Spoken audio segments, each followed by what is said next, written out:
I'm Dane. My favorite life hack is smooth DIY projects, and I'm a computer science student. Yeah, speak up a little bit. Because the microphone's on the reverb. So the microphone is just for the people watching from the internet, right? The microphone is just for the stream. It's not one of the speakers. Yeah, we drown out. Yeah, it's a little bit weird, but it's okay. It's a little bit weird. I can turn on a little bit. Turn on a little bit. Yeah, because otherwise people feeling they're holding a prop. I'm Dane. Sorry. Super to DIY bio. Super. Fantastic. Awesome. My name is Laurel. I work at O'Reilly Media. We're interested in all sorts of technology, especially Internet of Things, drones, people. And what I'm seeing as a theme here is kindness and how we are kind to each other as we delve more into technology. I'm Heather. I am a citizen of the internet. I don't know. I mean, like, the work I do, not super pertinent to this conference. I went to ITP at NYU. It's the Interactive Telecommunications Program, if you want to guess what that actually means. And yeah, I'm just here to listen, mostly. Hi, I'm Ivan. I'm a programmer and a computer artist, and I teach programming at NYU. I just have a general kind of interest in technology. I'm just here to hang out with Heather and you guys. But Thank you. All right, hi, I'm Ben. I'm the co-founder and CEO of an open source social web platform called Known. I believe really strongly that the next Facebook is the web. I'm Erin. I'm the other co-founder of Known. So it's an open source platform for running your own websites and connecting with other people online through social networks and through this decentralized network that we're building. And I'm interested in social interactions online and what people do with them. This is really strange having just a mic. Anyway, I'm Sarah Goss. I'm a student of museum studies. I'm an undergrad. I'm just mostly interested in using of social media as an institution and kind of what that's like and what might be as Facebook and other kinds of social medias are evolving. Hi, I'm Yanis. I'm a researcher at the Harvard Design School, and my work focuses on urban infrastructure systems and how to use information technology to improve their sustainability. I'm CJ Carr. I make things. I'm Laura Newhouse. I'm interested in our dress codes. I'm Leo Canty. I don't do any work. I'm done with that. So I pursue things on an intellectual level, and right now I'm seeking the answer to what will humans do when robots do all the work. I'm Irv, and I'm a professor of computer science. A topic that really fascinates me is the unintended consequences of technology, both positive and negative. Ciao, my name is Lia, and I'm visiting here at Comparative Media Studies. I'm a sociologist, and I'm really interested in that. Yeah, so I'm Patrick, and like I said, I studied at Harvard, and I'm also very passionate about technology. So maybe before we start, you wanted to do some introductory remarks? So we all know we all connected all the time. We are always online, and one of the most dynamic developments of the past decade on the online has been the rise of social network sites. We all know that. And the past decade has been really characterized by persistence of content, by shareability of content, right? Searchability. But now that seems to be changing with the rise of the ephemeral apps that are kind of transforming the way we perceive others online, how we are presenting ourselves to others through the internet. And we're moving towards, it seems like we're moving towards this approach where before we were using all these different social media applications as a form of exhibition. We were just, saying something and then it would stay there and people could interact with it at a later point in time. And now it seems like we're moving from the exhibition to the experience for itself with apps like Snapchat or other ephemeral apps. So we wanted to find out what do you think about what the future of the internet is going to look like. Is it going to be fully ephemeral? Will it be something that will still persist? Is Facebook going to stay? Is Facebook going to be replaced? What, in your opinion, is kind of the future of social online? How are we going to interact with each other, say, in 10 years? Do you have any ideas about that? So maybe more tangible, you can talk about things that sort of like problems in your life, like things that are really troubling you right now that you would like to see improve, and then because otherwise it's a little bit off the cuff. So what are some things that currently like you're doing and you see they could be done in a different way, or they could be done better, and then we can start from there. From a sociological perspective, from a design perspective, from your personal perspective, what do you think? And I think it doesn't have to be related to social, because as Ben was talking about, he believes the next Facebook is web, right? So just as when Google was the next, like people asked what's the next Google, people didn't really look in social networking, right? So it doesn't have to be that sort of area. Most likely it will not be social networking, which is the next Facebook. Who knows? Yeah. Ben, what do you think? So you said web was important.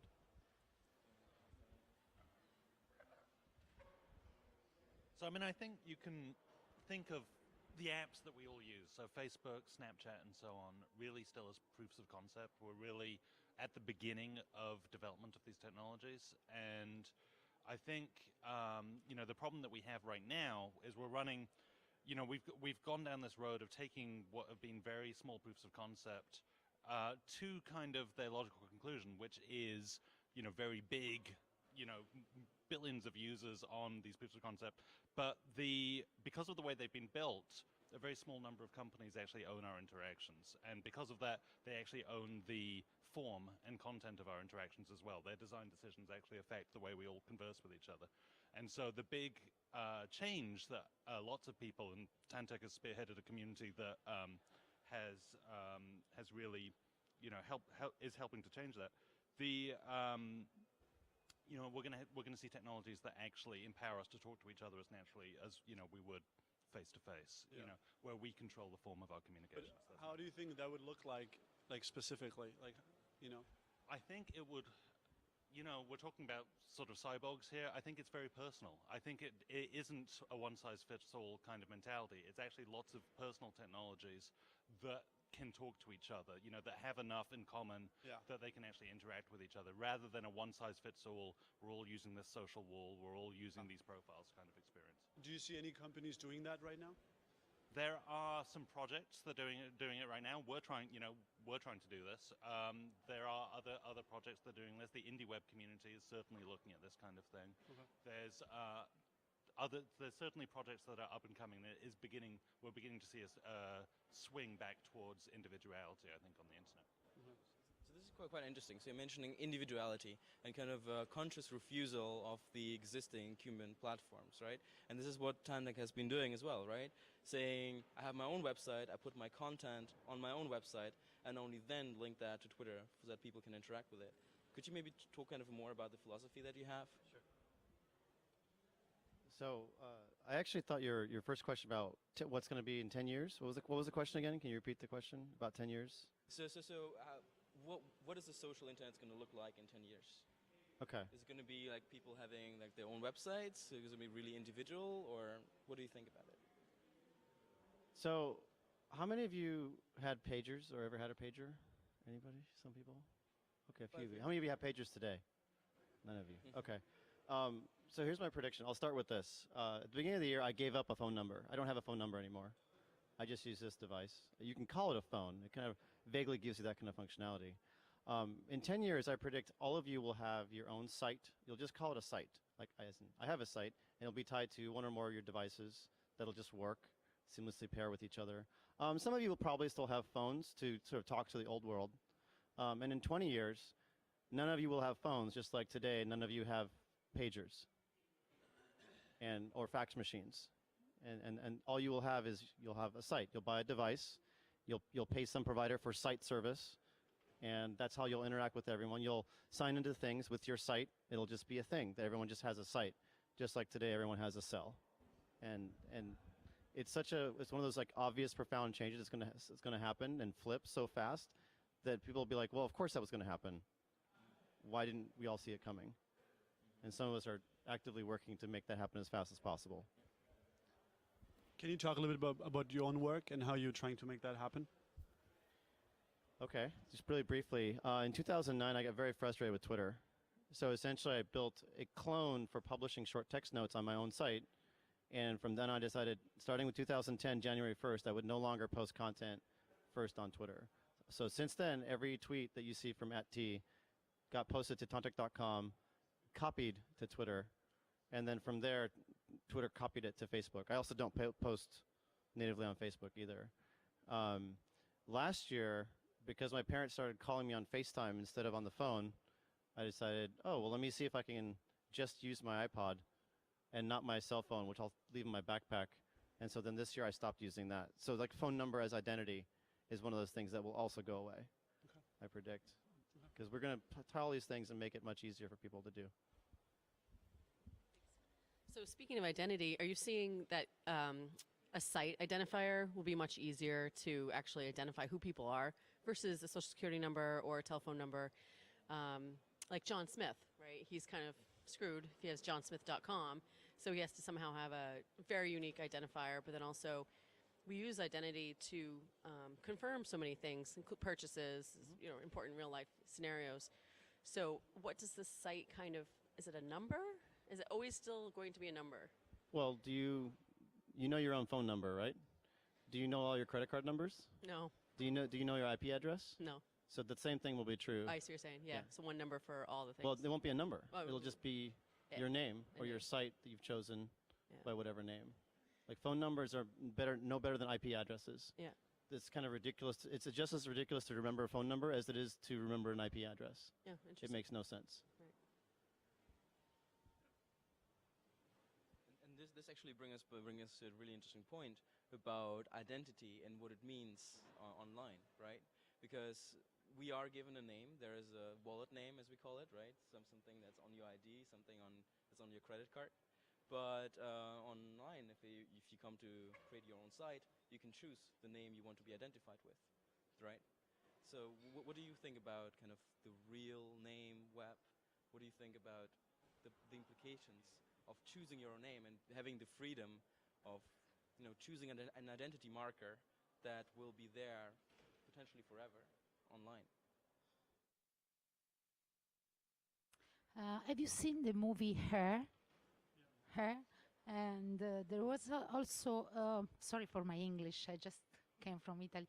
There is also this, a lot of conference here in MIT about wearable technologies and about someone, an inhuman actor that talk to you, saying could be your coach, could be.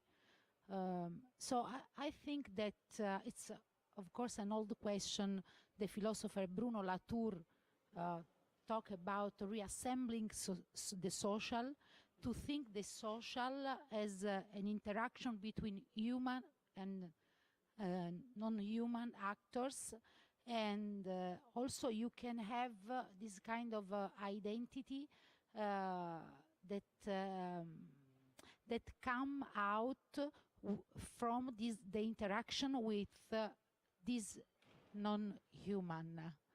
Now we can see just a trace of this when you buy things to Amazon.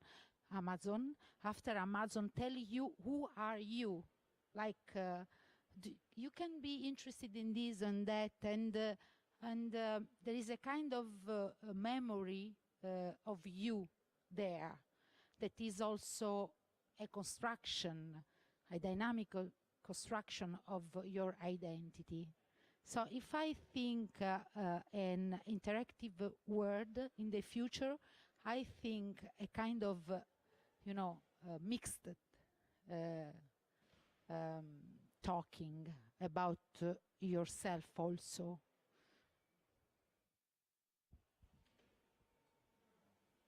Well, do you think that such an identity should be fluid or should it be fixed with a certain site? Should it be something that crosses different platforms, or should it be, or would you want to have an identity on each and every single platform like Amazon and so on? I think that I'm not deterministic. So there is in technological terms, there is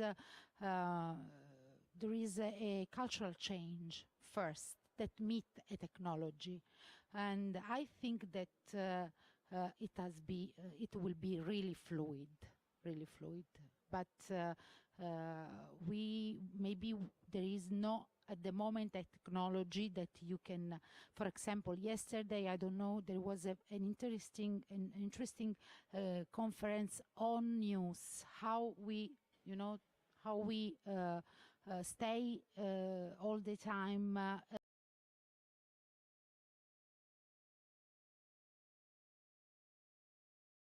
front line, stuff like that. And they are looking at the mobile.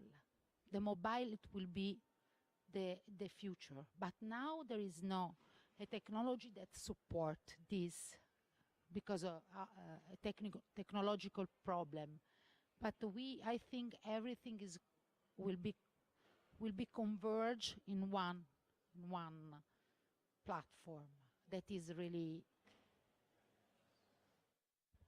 Well, this is yeah. So if I understood your question, you were wondering, is it a good idea if we have one identity on all platforms? And I guess I would wonder if it's a good idea that we have one identity at all. We do have different personas in different environments, right? I'm in my professional persona right now, and later I'll be in a playful persona with my family.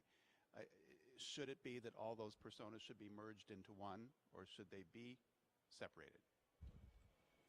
So I think there's a point to be made there about control and choice, and going back to this morning, privacy. I mean, we all have, really, we do all have different identities. We all have different facets to who we are. Some of those identities are more public than others. And really, it's got to be, the danger is if we have an identifier that is enforced on us, and it is enforced that we have a single identifier. If we have the ability to create as many identifiers as we need, that's an empowering platform. That allows us to communicate as we do in real life.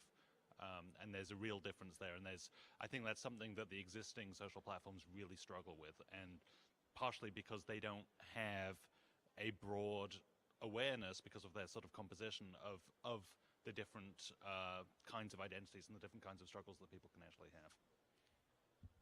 I would add to that also, we've done a lot of talking over the last few months with a whole variety of different people from all different walks of life to find out what they think about their identity and their profiles online and how they use social media and how they use their websites.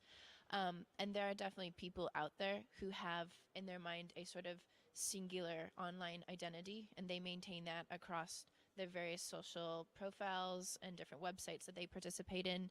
And then some people very much cater personas of themselves to different social networks.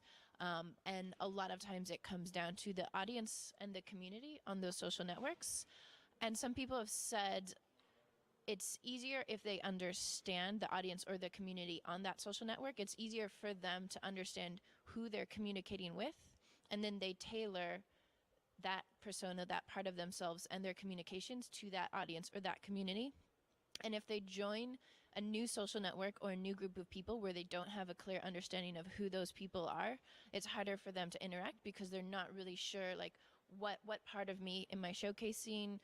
What kind of conversations are we having? So you might hear people say they have a profile on LinkedIn, and that's a very professional business side of themselves, and they have a profile on Facebook, and that's a very personal family side of themselves, and they don't necessarily want those two merged together and really closely tied as a singular identity. But other people don't care as much and are much don't mind as much having all those tied together and just sort of sharing the same information with all those groups of people. And some people draw very strong lines, and to the point of using completely different names, different avatars, different images with different groups of people and different communities online. Do you think we'll see more segmentation or less segmentation of identities online? I think the closest thing I could think of right now is it's sort of like email addresses. We probably all have at least one email address, and probably we've had more than one over time. Some of us probably have just one main email address right now that we use. Some of us might have a personal email address and a work email address, and our work email address might have changed over time. And some people have a single email address that they actually share with their family, and that family just uses one email address, and that is the singular address that that group of people use to communicate with other people. And we have the ability right now, if we wanted, to set up multiple email addresses associated with different jobs or different projects or different aspects of our lives or different groups of people that we're communicating with. And I think it depends on the individual and who they're trying to reach, who they're communicating with. And it is very easy right now for lots of people to establish the. And I think in the future, maybe email addresses aren't the primary method of communication, but whatever is the primary method of communication, people will probably treat that in a similar way. So I just want to add a really short addition to that, which is that I have 4 primary email addresses right now, and it's a complete pain in the ass. It's and so anything that allows, and I definitely have more facets than that to my identity. So whatever platform exists in the future has to be easier than managing, my 4 email addresses on this phone, which is just cognitively horrible. I don't think we have the right user interfaces for that. I absolutely agree. Multi-homing is a huge pain in the ass. Sorry, excuse my French. But we had that same phenomena when Facebook launched. People were on MySpace, people were on Orkut, on Friendster, and for a certain period of time they were maintaining a number of separate accounts and kind of growing different personas on these sites. And then at some point all these things converged. So is this where we're going? So every time there's a new app that is launched, will there be this certain period of time where people have multiple accounts, but in the end one of them will prevail? Or how do you see that? I hope not. I hope they don't go into one. In the same way, it is a pain, no question. I have 5 emails that I'm working with right now, but in the same way that we have different physical spaces that we go into and behave in different ways, we can have different social spaces online that we go into and behave in different ways. And to me, that's an advantage, not a disadvantage, even though it requires you to remember where you are now and who am I with now. But that's part of being human, right? We associate in different ways in different places. So I don't think different spaces and identity are sort of like mutually exclusive. So I think if you look at the real world, you have one identity and then you have different layers within your identity, and you just decide to share different layers to different people, right? And so I think in the future what you will see is basically the online world will replicate whatever's happening in the real world. And so I think there will just be one sort of identity, and then you decide who you want to share, what kind of parts of your identity you want to share with other people. But I think we're going to go back sort of to the pre-Facebook era where, everybody's going to be anonymous. And I think we're very segmented into this way where people have sort of a passport online, and, it's like their identity, and it's really entrenched, and Facebook is really driving this, So yeah, so maybe if we go back to the initial question, which was what is the next Facebook, I think a really interesting question is to ask yourself, how did you look at the future from the past, right? So if you looked 10 years ago, the big thing was search, as I mentioned previously, but you didn't really see Facebook coming, right? Google, Eric Schmidt always regrets that he hasn't invested enough into social networking. So what do you think are some sort of trends right now? And Peter Thiel likes to talk about that when he says, what are some sort of ideas that nobody agrees with you on? Do you see some companies or do you see some trends that you really see there's potential? Like Apple, when Steve Jobs was still head of Apple, sort of where do you see innovation coming from, and where do you see sort of the next Facebook coming from? I talked to one of the guys at the Mozilla Foundation, and he said they were trying to design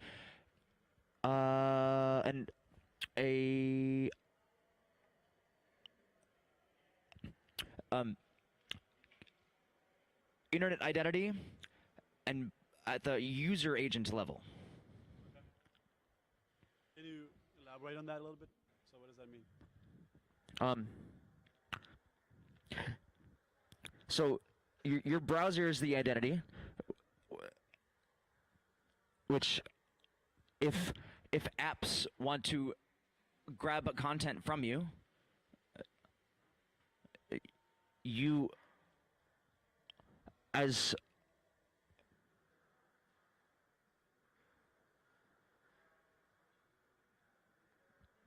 I mean, what is the basic idea? No? I'm butchering it. Well, the idea is that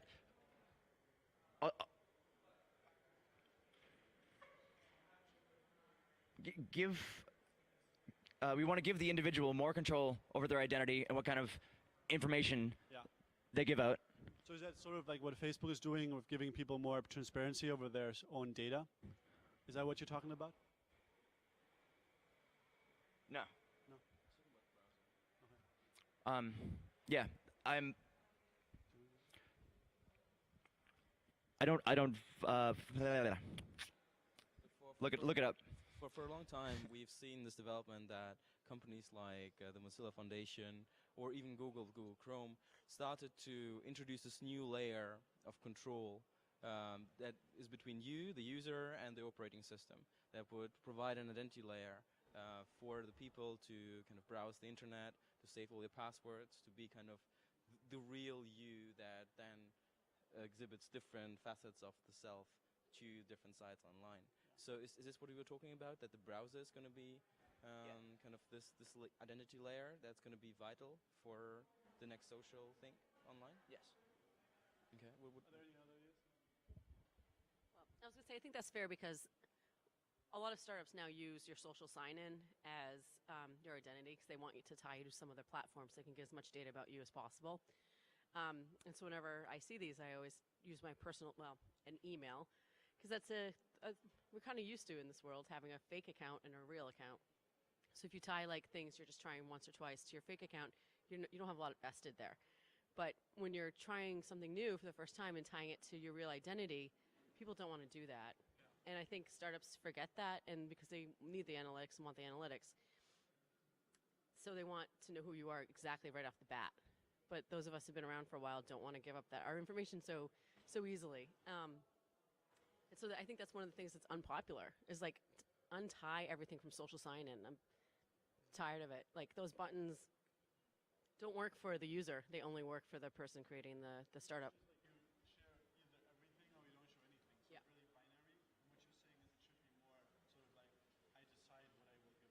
Yeah, and even when you have to decide to tie yourself to a platform, like we are Apple users or Google users, depending on your phone.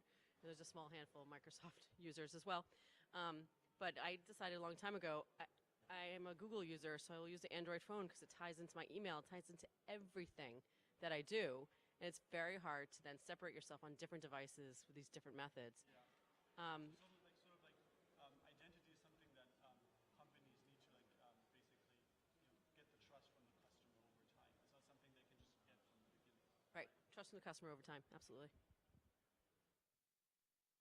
And think about the the data that you can get from these kind of social sign-ins. We have a couple of marketing experts here. Mike, did you want to talk about that maybe, about kind of the data that is available from these social sign-ins and what it means for marketers and people who want to sell people products based on that data? Sure. Well, first of all, I agree with you. I can't stand the social sign-in for everything. One, that's a security issue. But at the same time, you can get a lot of information from that in your own back-end analytics. Google Analytics, for example, has revolutionized itself in the last few years. They've added those variables, gender, this and that, and that's because the advent of Chrome and the Chrome login, it ties in everything Google, and every time you go to something Google, you have to decide if I want to use this login or this login. You can see all these statistics in the back end of the website that helps people like myself to identify target markets, to see who's using the website, and actually gear the website up to cater to these age groups. After you get so much data. But I don't know. I kind of see the whole social media platforms kind of starting to blend together. I mean, you've seen recently how Facebook uses hashtags now, and they don't work, but 90% of what I was going to say is 90% of the people use them for the wrong reasons. And that's what I'm trying to. There's a double-edged sword to all these different technologies. I don't think that there's going to be a new and better Facebook. I think that there's going to be all these features kind kind of blended together, and they're going to be used on all the platforms. So, kind of makes sense? Facebook's had hashtags for almost a year now, longer. They don't work. It's kind of, they don't work at all. Like you click them, they don't actually produce results. No results or consistent results. I don't really believe it. Just to follow up on the Mozilla Foundation comment about like identity or browser level identity, Mozilla did do something called Persona, trying to make a way for people to use their email address as their identity without having to give everyone a username password pair. It had some success, but not a lot of success. But in general, I'm going to say that apply the following filter. If someone's talking about some new identity system or technology or thing that's going to happen or thing that they're proposing, ask them if they're using it on their own website. And if they're not, tell them they're full of it until they are, because they haven't figured out how to get it working.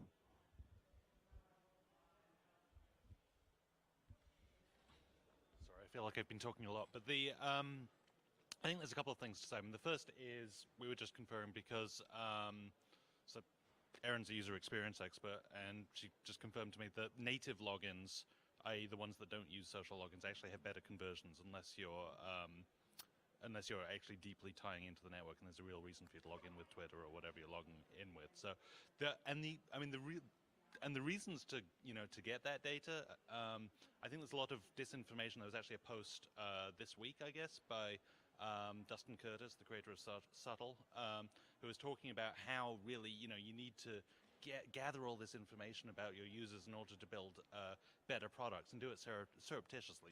Basically, have all the tracking codes. And really gather all this aggregate data. It's not true. It's really not true. There are all kinds of explicit user research techniques that people use to build websites where you actually get people in. You can do things. When you have people who are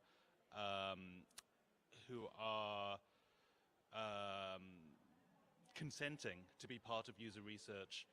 You can do things like eye tracking, you can do things like movement tracking, you can actually really ask them and really get a sense of what it is they're looking for and really get much, much more insightful feedback than you can out of a set of very aggregate statistical data and build a better product out of that. The only real reason to gather that kind of information is to run targeted ads. And I would argue that targeted ads and the existing crop of social networks kind of go hand in hand in a very insidious way. They're actually, in many ways, the existing social networks exist to gather your information in order to show ads at you, which, in itself is inherently a violation of your privacy and your rights online. But then the users are still there. Nobody's really migrating to Elo, unfortunately. Are we running up? Okay. Elo does not solve any kind of problem. There needs to be an actual crop of real alternatives, and people need to look at different business models as part of that to actually create sustainable products that take revenue, that can actually empower people in different ways in a sustainable way that is founded in solid business practices. This is actually a great concluding remark, I guess. We need to empower our users, right? We need to work with our users together. We can't just exploit the data they're giving. And we need real user consent rather than just, the consent that because everyone's there, I have to join and I don't care about the terms and conditions, right? But that's something that sounds great, but who's going to do that, right? Who's going to implement that, right? It's like, yeah, right? In theory, this is like a great idea, but then really startups incentivized to do this, right? So maybe to go back to the initial question again, anybody has any takes on any sort of like big ideas or anything like that? Because we talk within like social networking, which is like sort of the existing paradigm. But do you guys have anything on like outside the paradigm, something different? Oh, I think something that Ben, is that right? Ben said making our communications closer to the value of a face-to-face interaction is something that's really important, and I think is a paradigm shift away from the current social media or current information sharing methods that we have on the internet now. So I think in the future we should be looking in terms of how do we actually make that happen? How do we convey things like emotions or like humor or in more meaningful ways that create meaningful connections among people. I mean, that's maybe sounds idealistic, but I think that is where the future should lie in these sorts of things, and quite possibly does lie. So. I would add one more sort of technology trend that is very much on the fringe, I think, right now and hasn't tipped, but maybe in the next 10 years will be something that we might see more. And that's around Duxer's idea of VRM, vendor relationship management. So that's not something that you really see any platforms or providers doing right now, because people are still trying to figure out how to make that happen. But where today we sort of live in this world where advertisers are shoving things in your face online that they want you to buy, and they track what you look at online and other things that you view and purchase and try and use their algorithms to make assumptions about what you might be interested in. With VRM, theoretically, it would give you as an individual the opportunity to say, I am looking for this sort of thing. So I'm looking for a plane ticket from this airport to this airport on this day in this price range, or I'm looking to buy this kind of laptop case for this kind of laptop, or I'm looking to buy this kind of house in this price range in this neighborhood. You put out things that you're looking for, and people are able to grab that information, and they compete to give you the best possible matching product or service. So it's different than the model we have today, and it's not something that platforms and providers have really figured out how to handle or implement or use right now. So it's very much like a concept on the fringe, but I think we're getting closer to the space where people understand the general concept more, and we might in the next 10 years start to see that actually implemented more online. I would like to say I'm a bit skeptical about having one. Yeah, sorry. I'm a bit skeptical about having one single digital identity that consolidates all our digital activities. And if we make this comparison with the physical world, I mean, of course, we have one ontologically speaking and socially speaking, we have one identity, but are we aware of our single identity? That's very difficult. Maybe it requires years of psychoanalysis, I don't know. But we're aware of our dispersed identities according to a specific social setting, and we adapt according to different experiences. So, I mean, that, my guess, or I don't know, one thought is that in the future, we will be even using more dispersed digital identities, and we will be so trained and used in changes through different platforms, different softwares, that will become natural to us to change, and it will be, maybe it will become so much natural to us that we'll be thinking directly, algorithmically ourselves. So we won't be able to understand that now we're using a different software, or it will be natural for us. Any other final thoughts on this?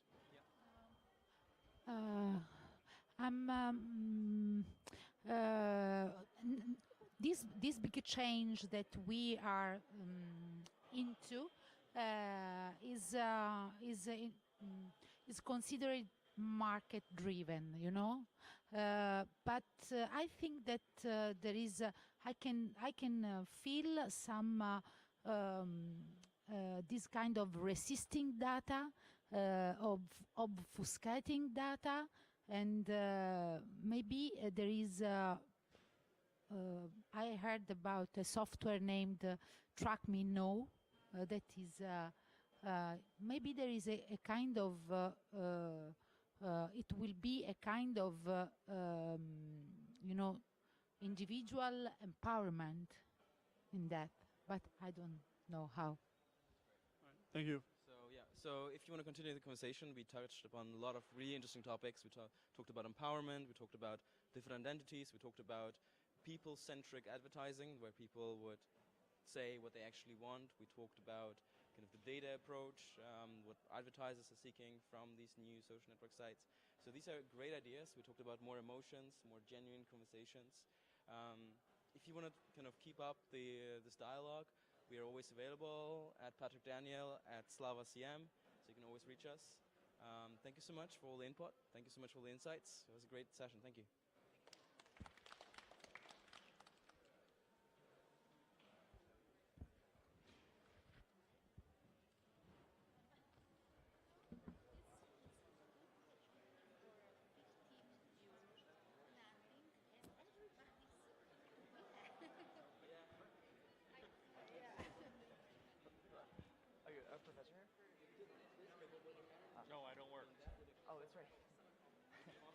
What's your passion? Right now, I'm learning about within the next 20 or 30 years, automation will be taking over most jobs, and what do humans do? That's what I've been reading and writing about. So, what do humans do when they have no work function? They play. Which is, well, play what? They create and they spread compassion. Well, I do not work, I don't earn a living, I don't do anything, so I'm living the future life right now. Yeah. They become scientists. They're driven by curiosity. Okay. Everyone becomes artists. Artists, okay. We go into space and we explore. Well, why do that? You can send a robot up for that one. We send a robot avatar that's nano-sized so it can go near the speed of light. There you go. The Russians tried to send a human out. It was still frozen. It left the solar system about a decade ago on Voyager. So that's all. So I read about it, I write a little bit about it. Go to conferences like CyborgCamp and see what people are thinking about it. And then whatever I write will make a difference because everything will be different 10 years from now and 20 years from now. So. Well, you are aware that sci-fi writers or futurists in general have an influence on what happens? They could paint pictures in people's minds to try to guide some things, sure, I imagine. Right? Like Jules Verne? Yeah, there we go. Yeah. If it weren't for him, we wouldn't have submarines, right? More for Galileo, but... No, let's excommunicate him. Just hang him with Giordano Bruno. Now, are you a student here? Researcher. Okay. Or contracted programming for research here. Well, what fun. Oh, it's great. It's the best. Yeah, so it's the programmers who will rule the world in the next decade or two, and then when they empower the robots to do programming, you'll be out of work too. Let's see, the programmer is the one whose job it is to put the programmer out of a job. You see that happen all the time. People do actually manufacture a whole bunch of stuff in a variety of different ways that diminish the size and scope of the need for human activity. And that rate is going up rapidly. We're just starting to feel some of it now by the nature of the fact that we have fewer and fewer jobs every year. And the leaders in the industry of trying to put humans off of work are the Asians who actually have the lowest wage rates, and they're paying too much for humans, so they're moving faster than anybody in eliminating manufacturing and service jobs, robots. Cool. Well, I guess there's two views of this. The pessimist and the optimist. The optimistic or the utopian view is that humans can actually not have to lift a finger to work and pursue intellectual and humanistic interests and all that stuff. But the dystopian side of it ends up being is that the entire world's economy currently is driven by money, and if humans aren't working and making money, then they don't buy things. So all the things that every bit of the social networking we talk about here, someone has to pay for data transfer, internet services, and everything else. And if you don't have an income, who's going to provide those services? Gifts. So everything's a gift. It's just right. In a world manna from heaven, it falls down for free. When there's no scarcity, and people gift things, and they do things out of their own intrinsic motivation. That's great. Except for there's a lot of the world that doesn't do that. So there's two sides of the spectrum in terms of motivation, and a lot of in between. I mean, isn't extrinsic motivation with consumer culture? Isn't it just like this momentary blip before we solve the problem of scarcity? Maybe, but in the history of the world, we've got 75,000 years of our species of humans doing lots of damage, and people who are looking at a utopian version of this will have to say, well, all of a sudden, all those years of evolution that brought us to all the conflicts, everything has to end in order for us to be all nice to each other. Maybe with the appropriate programmed computer chip that's planted in the brain, we could do that. smarter people is always a good idea. But a lot of conflict is based off of scarcity. I want what you have. Well, yeah, even though I have everything already, I want what you have. It's not scarcity. It's beyond scarcity. So the people who are doing the most damage are the people that have the most and want more of yours. The people, you're right about scarcity. You know, as bad as ISIS and all those other guys are, the fact is they come from hellish lives and they want to see something better, even though they have a long heredity and evolution of being fighters and killers. But the thing is that what drives an awful lot of the scarcity are people who want to take more of what's left. How do you change that?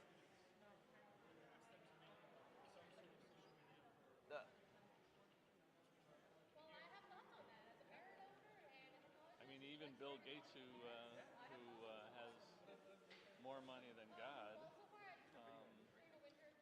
doesn't give it all away. He's not genetically predisposed to give it all away to help the world. I mean, he throws out a token. You know, you got $65 billion. You throw out $1 billion in charity. That's not particularly generous. Most Americans give a larger percentage of their income than he does. He may have more volume. So I'm just saying that it's not clear to me at all, at least in terms of there being an answer. The futurists, more of the futurists were wrong than the ones that were right. Well, I suppose one way to look at it is look at cultures for which scarcity is not a problem, and then observe what behaviors emerge. And the only real culture population in the whole world where there's the least amount of need uniformly is Finland or Sweden, one of those where everybody's a millionaire. And they do have a society that actually helps to enrich everybody else, but they do have their share of cultural and social problems. But even in America, we could have a high per capita income, but we're still rapidly moving toward our rate of poverty increase is growing faster than an awful lot of the rest of the world. And are we helping all those people who are now getting poorer? We're not. So I mean, you know, that's all part of the social and cultural mix that makes me want to look forward. Not that I'll have an answer, but it's very intriguing to see how, you know, what the path will be taken when social and economic policies have to start to support a growing number of people without resources and who have lots bigger needs. And it's all, unless we change our entire economic system, it's all revolves around money. And how are you going to get the people with most of those resources to part with it? It hasn't happened in many thousand years that the people with the power and money don't necessarily part. So,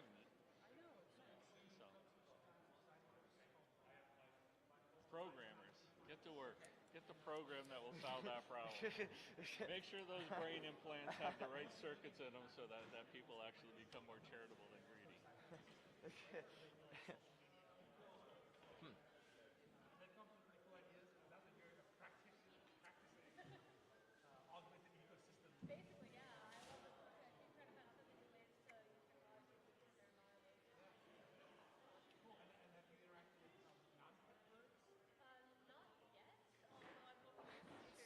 Socio-political shame needs to be more effective.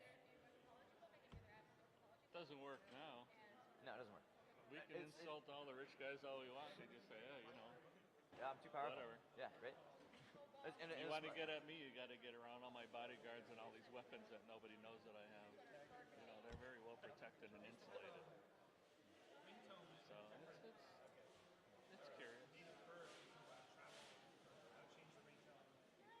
So we'll see. I mean, you know, I teeter between utopian visions and dystopian visions on there because certain things happen that drive an awful lot of it. And every day's a different driver, it seems like. I feel like a place like the stock market, the craziness that's going on now. You know, what happens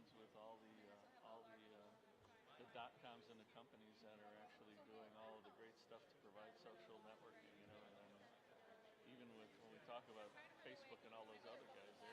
They may be flashes in the pan, depending on what happens with their own investments. I mean, you know, Facebook could go out of business if all the money, if the billions that they have on hand is invested in something bad, then they lose all their assets.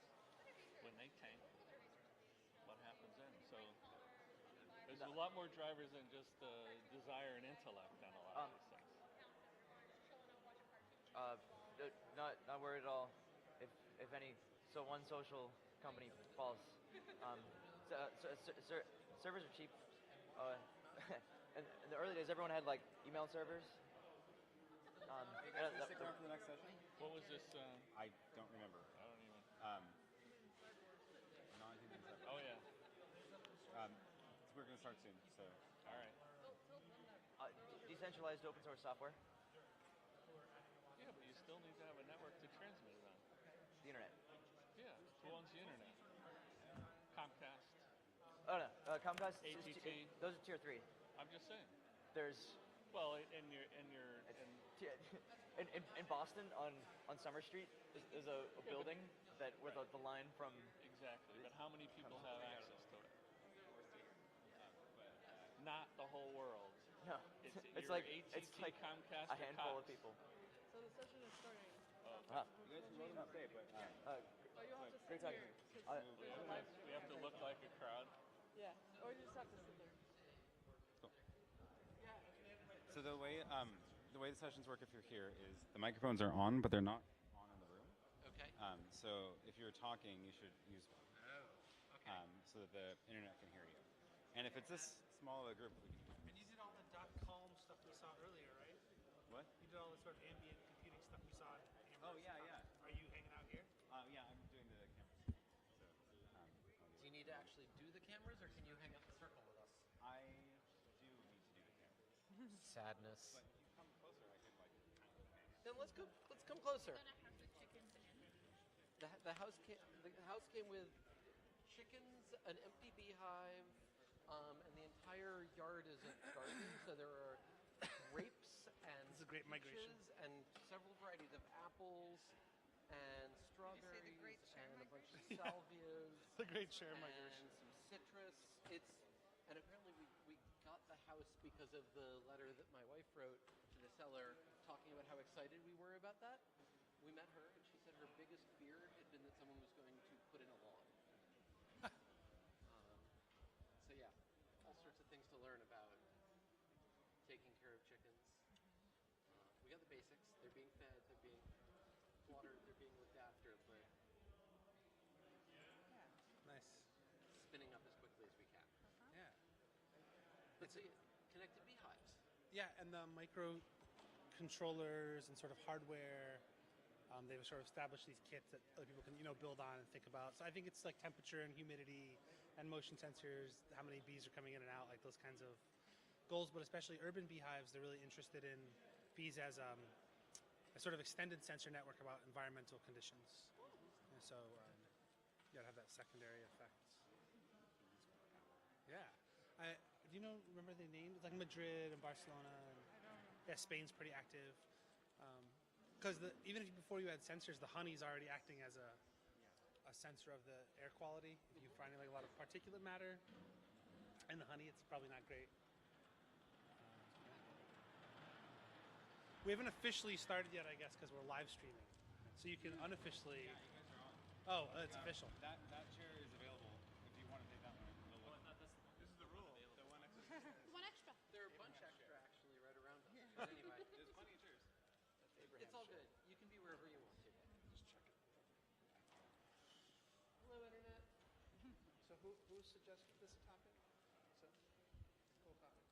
Thanks. I would like to hear what your interests are, but I was just telling some of the other folks that Kat and I co-teach, and we're in Norway the next 2 weeks teaching a course for undergrads called Design for Non-Human Clients. And so we're asking our students to identify a plant or animal and then make some sort of app or social network for that plant or animal. And so that was part of the inspiration. It's also something we've been thinking about for a few years. But yeah, I would love to hear about your guys' ideas for incorporating other organisms besides humans in our cybernetic systems. Maybe a round of introductions. Yeah, that sounds good. A round of introductions would be good. So my name is Kat Kramer, and I am an artist. I co-run two organizations with Zach. One is called the Center for Genomic Gastronomy, and the other is called Co-Climate. And they equally deal with food and climate change and technology and people's relationship to those things. My name's Erin. I'm a user experience architect and co-founder of an open source software company called Known. And I mostly design for humans, but I really like this idea of designing for other things that aren't humans. And I've always been really interested in smart home technology and sensors that I could potentially in the future tie into my houseplants. And then someday, if I had a house with a yard and chickens and beehives and things, that would be cool too, but I'm kind of limited right now to an apartment with houseplants. But so ideas for the future, I'd love to grab them, so when I get there, I can implement those. Hi, I'm Jesse. I make stuff, some physical stuff, historically mostly software. I've built software for non-humans, but it was software for other software, not for things that live and grow on their own. I'm Irv. I'm a professor, and one of my main areas of interest is the impact of what we do on human health and the environment. And so this topic really fascinates me. I'm Dane. I'm a student of my professor. I study computer science, and I was just curious about what this was all about. I'm Kevin. I'm a PhD student at Harvard, and I work on folding robots, or robots that fold themselves up, and I'm interested in how robots can be integrated into our lives in harmonious ways. I'm Jess. I'm a web developer and also owner of two parrots and an iguana. And I constantly try to find ways to use technology and all kinds of other things and other computers to improve their life and improve their environment. So any further ideas I can do or share what I've already learned is awesome. I'm Tim. I write about architecture and design, and so I came here because I'm really interested in cyborgs at the scale of landscapes. One of the groups I do a lot of work with is called the Dredge Research Collaborative, and we are interested in all the technologies around erosion control and prevention and that kind of thing, and how that reshapes at very large scales the planet. I'm Zach. I'm an artist and a professor, and Kat mentioned our groups. And I also teach in a collaborative design program in Portland, Oregon. And the next 2 weeks, the students are looking at this intersection of technology, the environment, and humankind.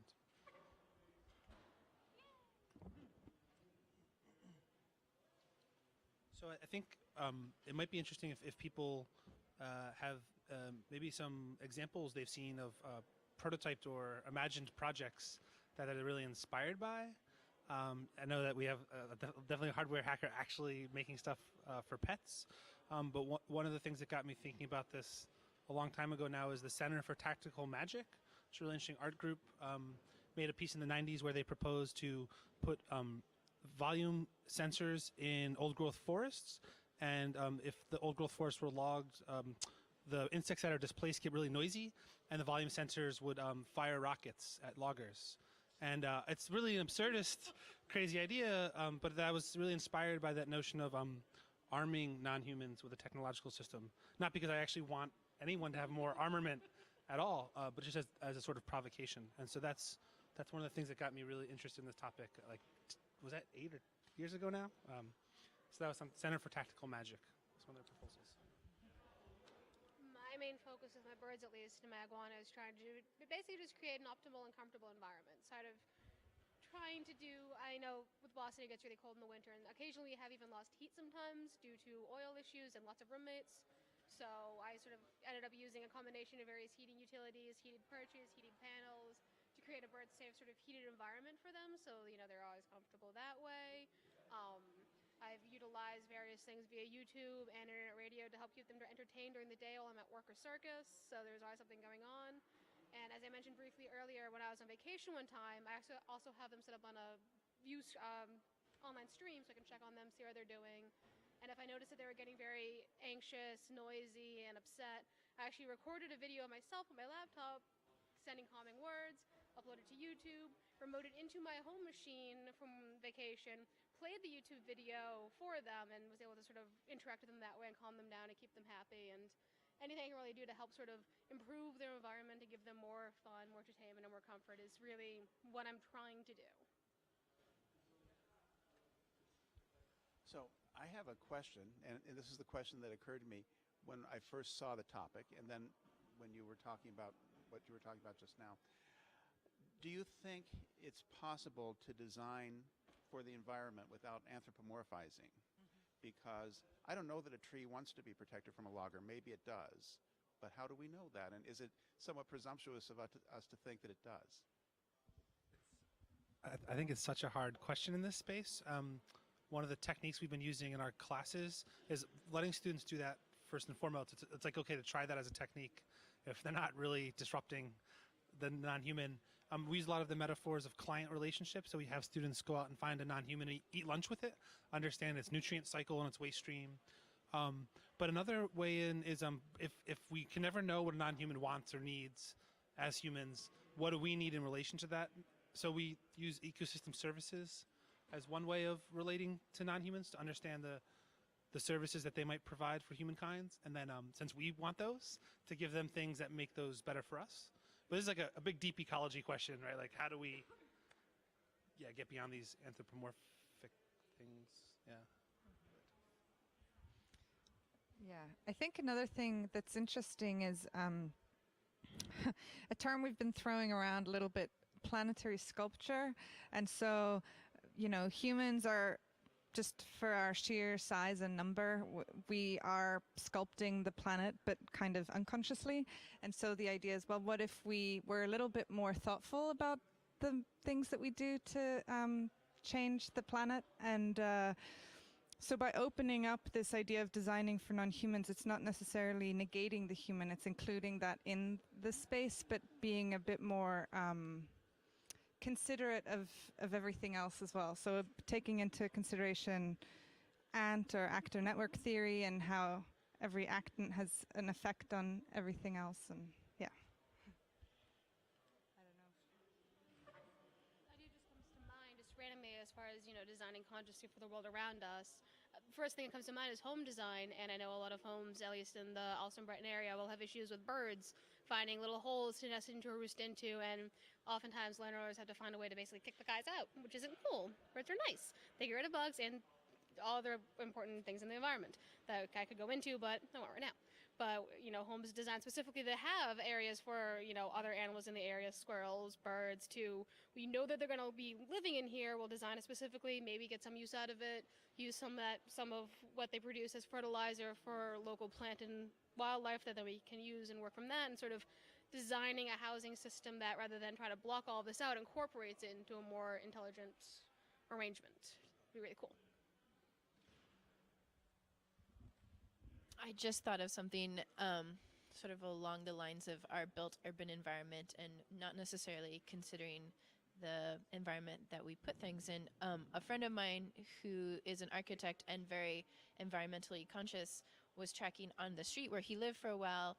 They at one point changed the street lights that they used, the lights in the street lights, to make them very, very much brighter at night than they were. And there was a single street light that happened to be right under a tree on his street.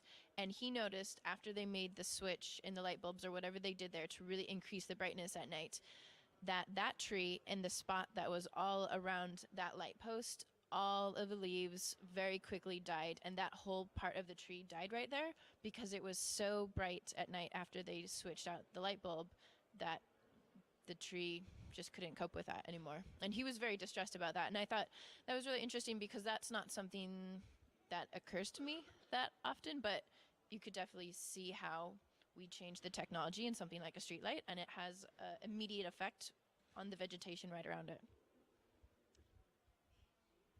There was actually one of our students last year chose darkness for his client. And that was a kind of curious client to work with, because how do you design for something you inherently can't see? Or actually, there's also, what's the movement in the UK?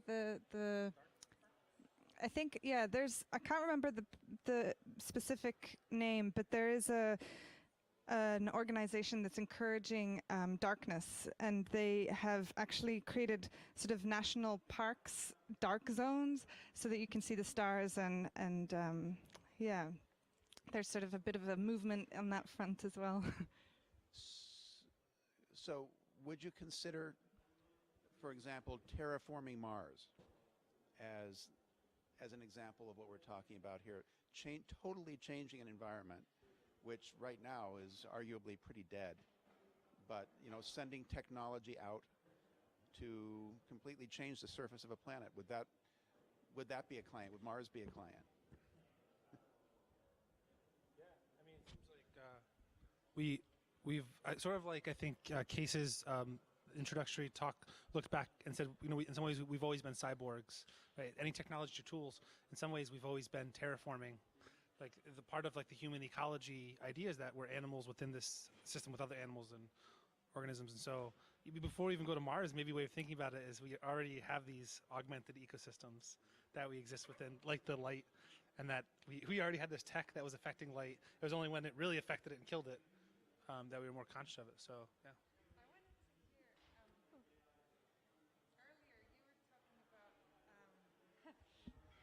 A little bit earlier, you were speculating what you thought this group might be talking about, and you had some really interesting ideas about pipelines and measuring or understanding the surface of the ocean, or the ocean's bed or something. I wondered if you could elaborate on that idea a little bit more. So what you're remembering is, so we have all these cables that are really good and transmitting lots of data, and then we have all of the previous cables that were laid down there. And it's really expensive to bring those cables back up. And so what scientists are beginning to do, because you can run signals along those like old copper cables, and depending on what is happening with the stations in between, you can get information about the situation with the cables. You can use that to measure movement under of the ocean bed and gather other environmental data. And so we have accidentally wired up certain channels with a substantial amount of sensors, right? They weren't meant to be sensors, they were meant to be conduits, and now they've become sensors. So I was going to mention that I had gone to Ireland a couple of years ago, and one of the things that was really interesting there was looking at the history on the ecology. So the entire idea of having peat bogs to harvest as something to burn, those peat bogs came about because people settled on the island and cut down all the trees. And so there was this, like what we think of as the ecology now is something that humans had already terraformed. And so it's not something that is, I think that there's a tendency to think of it as something new, like we are going to terraform, as opposed to we have already been terraforming for a long, long time. I think it's one metaphor that might be useful is there's a lot of user interaction coming out of computing that then bled over into the rest of the design world. Like, oh yeah, we should ask users what they want, or observe them using things. And there's maybe an interesting backtracking with non-human cyborgs. Like, yeah, we're always already affecting our environment with our extended technologies. So we should do that more thoughtfully. And yeah, so it's a bit like this. And it's amazing that, what's the name of the is there a project or consortium around this cable sensing? Yeah. I don't remember. Well, someone out there will, or we'll find it later. Yeah, it's interesting. I think partly the valuable is the backwards looking way as we move forward, so it's not like a break. Ooh, let's break. What have we already made? I think also in the, if we do the cyborg thing, right, there's a marked difference in the world of erosion control between a kind of 1960s heroic infrastructure engineering, hard lines between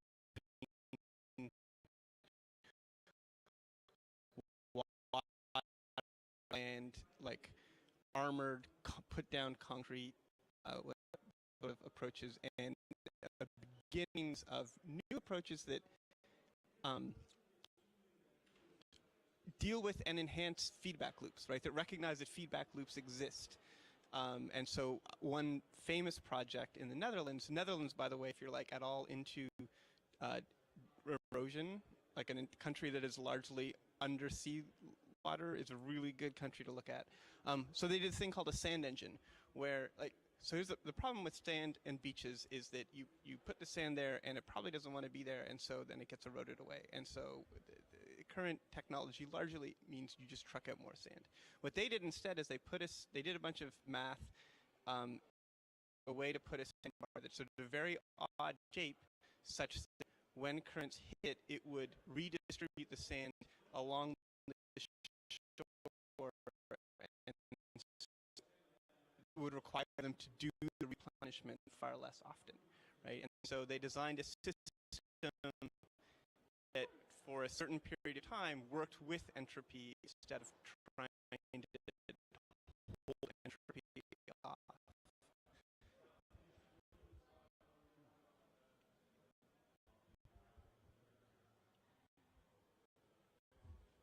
So, just jumping off what you're talking about, using nature to control nature, right? I think that's a really important idea, and again, it goes to the deep ecology thing. Whose business is it of us to control nature? Maybe what's happening to the planet right now is nature's way of saying bye-bye. You've had your time here, and now we want to get back to where things were before. But assuming that we want to make it habitable for us, then probably the things that are going to be most successful are where we work in harmony, in communion with nature, instead of trying to, do our technological things to prevent nature from doing what is natural. So I came in late. I don't know if Christopher Alexander's already been brought up, but he was originally known for the timeless way of building, which is a pattern language for building buildings that are livable and usable. And he went on, his current work is on neighborhoods and how do you build self-sustaining neighborhoods, how to grow self-sustaining neighborhoods. And I think that the idea of a pattern language has a lot of power for ecological engineering on a pragmatic scale. I was also struck about sort of some of the quantified self things. How do we know what non-humans want? How do we know what humans want?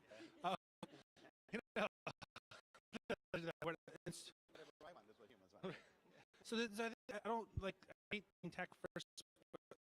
I think there's a promise of people prototyping different new ways, and they involve electricity or digital technology, new tools for measuring and assessing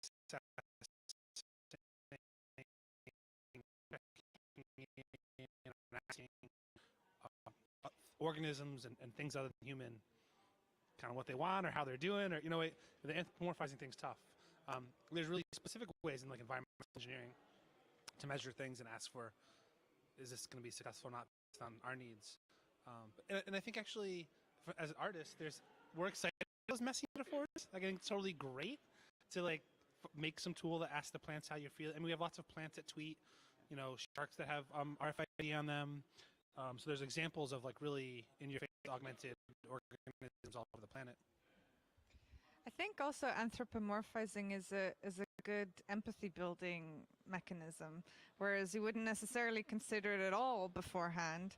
If you're suddenly like, well, how does that, should I care about that tree? Should I care about chopping it down to make room for my house or whatever it is? It's like, well, if you think about it as a client, for example, you might want to keep it alive, right? If you think the base premise is things want to stay alive. Maybe they don't always, but so then building for that and to do, it wants to stay alive and it wants to be healthy and it wants to thrive. And so, yeah. Isn't the decision to pick one or another thing as the client already kind of incredibly fraught? Like, every tree that is there is a bush. All the other plants that are trying to grow in that forest. Not only that, but recently I was doing a little bit of research, and the thing is, in some parts of the United States where the fire departments get really good and prevent forest fires, they actually do have to do some controlled burning, because oftentimes with trees in large forests, they need to occasionally have a good burn down, get that nutrients back in the soil so new things can grow. And trees aren't going to want that, but for the rest of the forest, it's important for it to happen. And also toss in, even for other animals, if they want something, it doesn't necessarily mean it should happen. My birds want all my ramen noodles. It isn't good for them. I'm not going to assess that need. Like, that is not what they need as a client, even though that's what they want. So it's also a matter of figuring out not necessarily what it needs or wants, but what is, in a sense, best for it going forward, both for your needs and its needs. There's sort of the assumption there that preservation or the status quo is our goal, or is and I think that's, especially in ecology, that's never the case. Everything it's about where do we go next rather than how do we keep things alive. Everything's going to die. Right.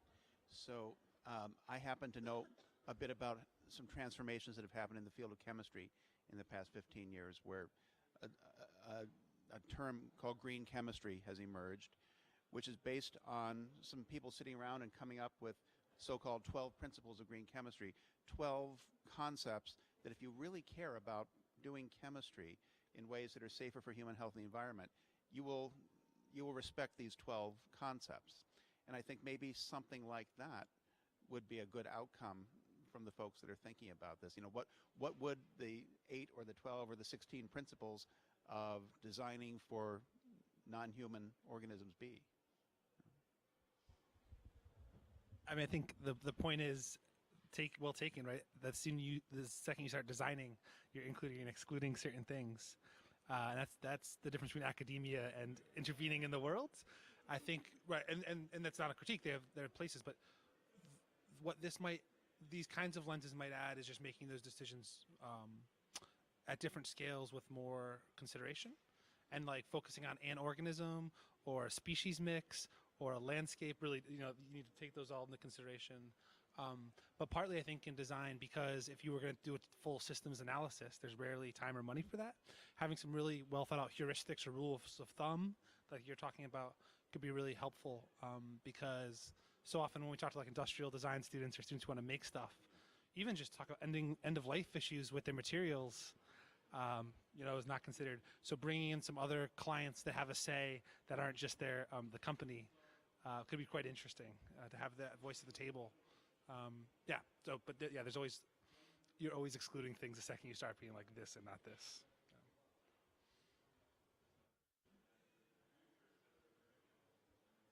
I think one person that's been kind of inspiring for us in this space is Natalie Jeremijenko. I know this artist. Kate showed her project from like 20 years ago. That was the tripwire, was the network traffic line.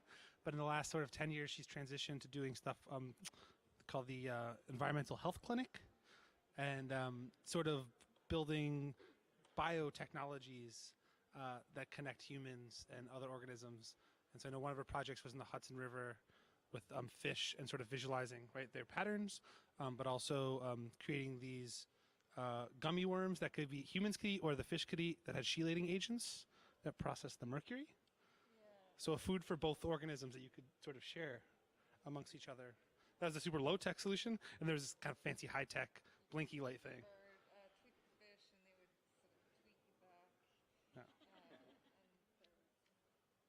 You were nodding in a confusion or approval or disapproval. So I know her, and she did the Interspecies cookbook.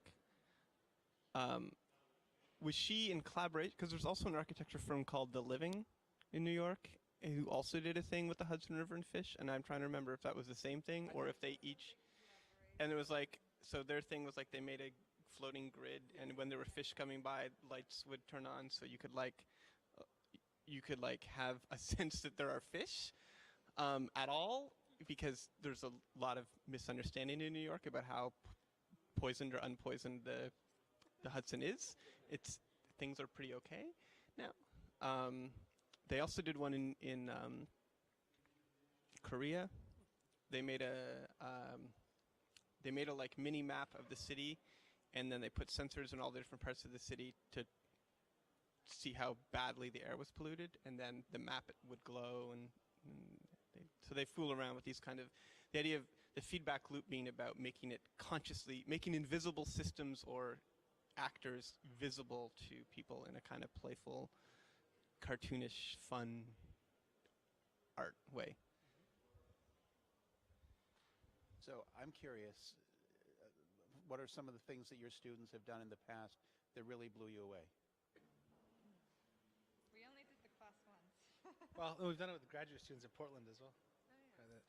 There was one project where one of the students was really interested in space junk, and in order to clean up space junk and thinking about all of the zombie satellites and sort of other aspects, she proposed putting a trash collection of the moon sort of launch out and funded by rich people, and then that could start to fund the rest of the space junk cleanup. But so the idea was to have a manned mission to the moon to go and sort of look at the leftovers, including possible contamination. Yeah, there was an auction. The idea was to auction off the space junk as like high-end art sculpture, and so then, you know, make it super desirable, so you'd have billionaires, you know, trying to buy these sculptures and bidding against each other to fund the space junk cleanup. And there's apparently a ring of human feces and urine around the planet from the early manned space flights when they ejected the waste. I'm not sure if that's true or not. The internet's out there. I've been told it's true. But so I think part of the idea too was like, you know, scooping up some of that goodness and bringing it back. But she had a really amazing diagram of how this was all going to happen. And the darkness guy was also quite interesting because he started the project not knowing that there already was a pretty strong movement around these. I think they're called darkness parks. But it's about reducing light pollution and having sort of zoned areas. It's sort of like a Faraday cage. Like people actively want to seek out spaces where they can't get. They want to discourage certain signals and have other ones, right? So you want to discourage light and actually see the stars, and to think about the scale that's required to do that is pretty phenomenal because light pollution travels pretty far. So it actually creates these sort of interesting no-go zones. Dark Sky Initiative, yeah. There we go. That's pretty good. Just to build, I've had the microphone a lot actually. So, so if somebody else wants it, please take it from me right now. Okay.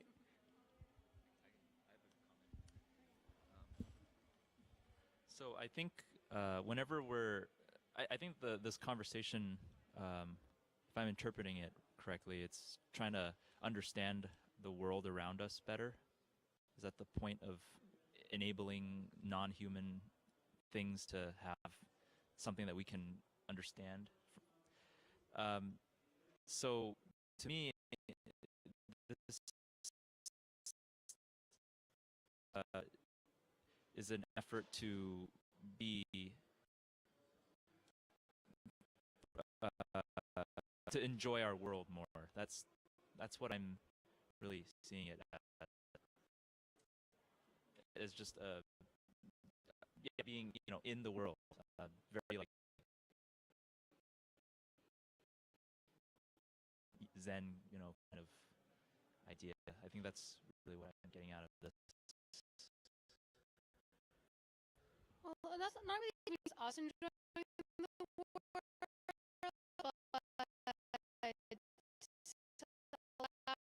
the things to co-enjoy it with us. Oftentimes, previously, it's been us enjoying it at the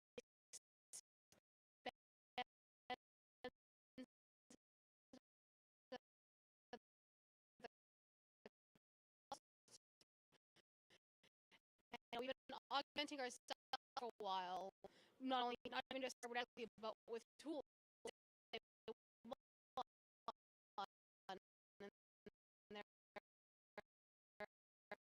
Being able to sort of give that extra ability and give that extra power to non-humans, so that you know, they also are to enjoy the world in the same fashion, but in a similarly more empowering way that we have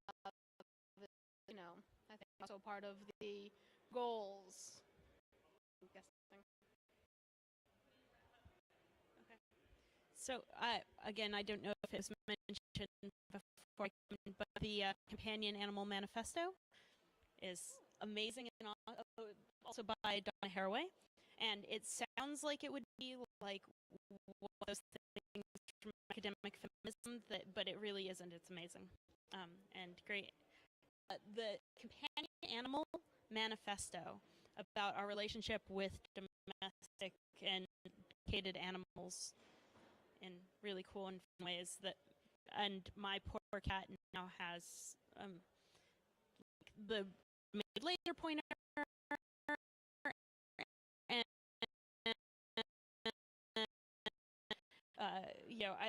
it's because the poor cat is bored because she has no work to do. So, but yeah, I think that there's a lot there about how do they enjoy themselves.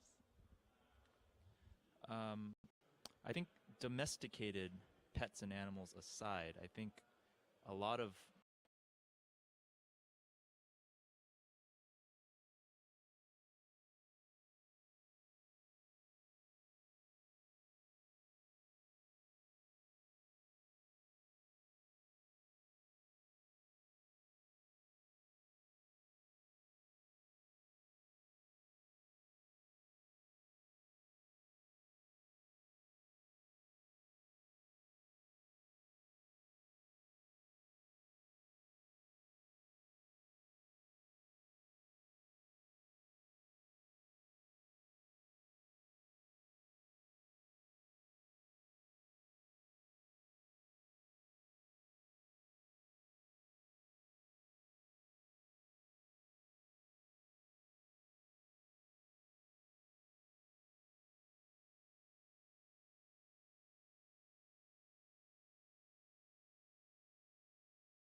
Oh, you have to set your screen to exactly 1920 by 1080.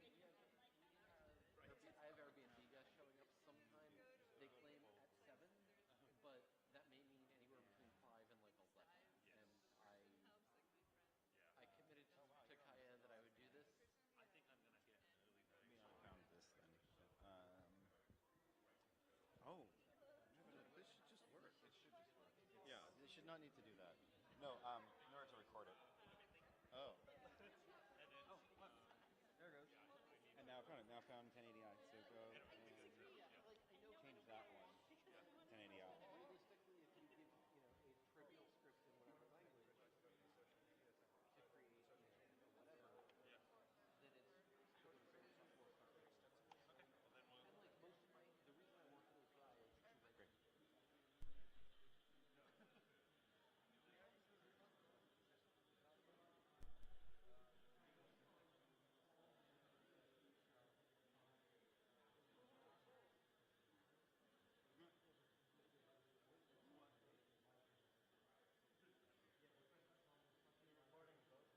Great. So I can get the screen as a feed, as a camera. Yeah. Ah, darn. I really wish I had. It's not. It doesn't. It's not showing up.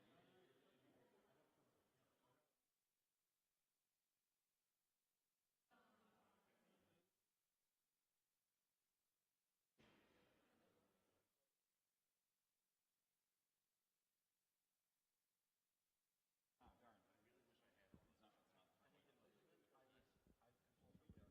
possible that the computer is. Yeah, I don't have one generation. anything to archive the whole thing down on the web. It's putting out for it, yeah. I mean, if you want to put a different computer up there that just has the Etherpad on there, that's fine. Oh, yeah, I can hook up the Etherpad Because Kristen into sees the screen. Yeah. And then you can have your. Yeah, that's fine.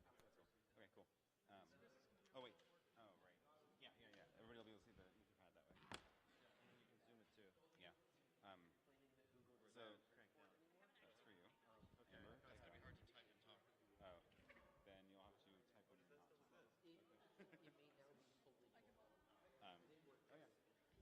Did you get your name? I don't know if that will work as well. Just go like that. Well, it's close enough, right? I don't know. Do you have a feed of the volume? Aaron does. The thing is, to the side isn't as good as in the In the direct? in the direct. Okay. You're getting stuff from Usenet, jumping right in. Oh yeah. Shell account edit from a free shell account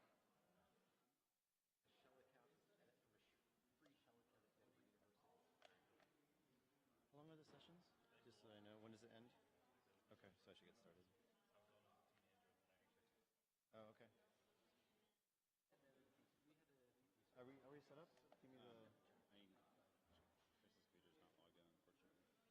So I can get that logged in. Okay. So.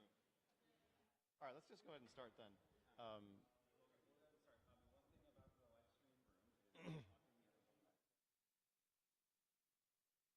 But they'll end up on the internet that way.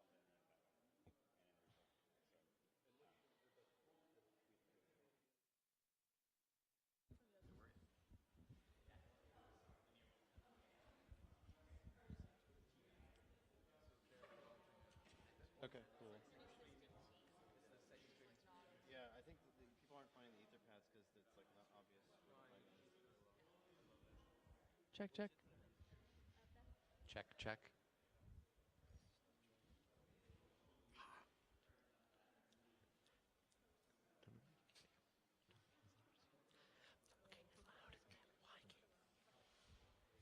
Has anyone else been able to find the Etherpads? Yes. Okay, cool. I see one more person in the. That's me. Cool. I was the only one on the last session.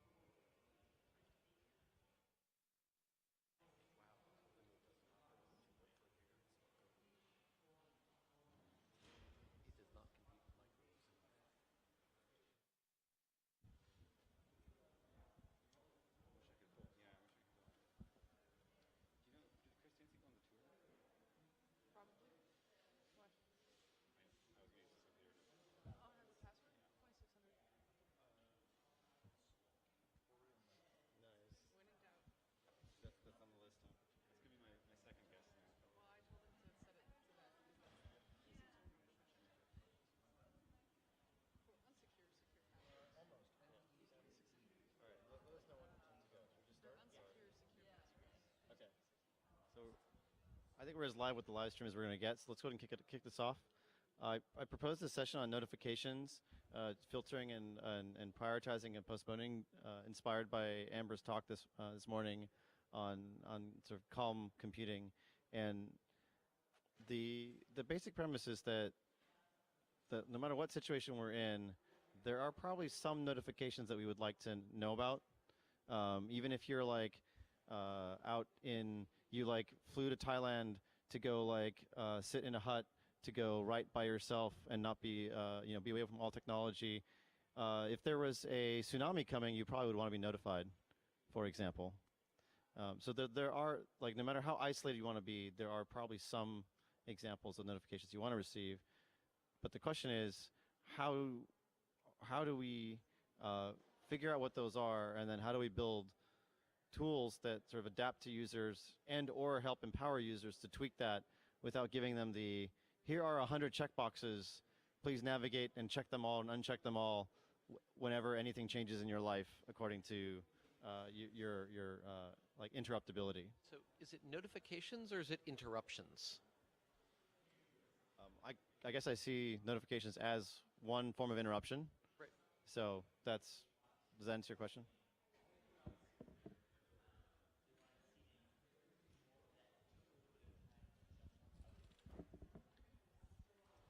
So this is interesting to me because one of the things that I've been playing with recently is some of the Because it's so loud in the atrium that it's really hard to hear.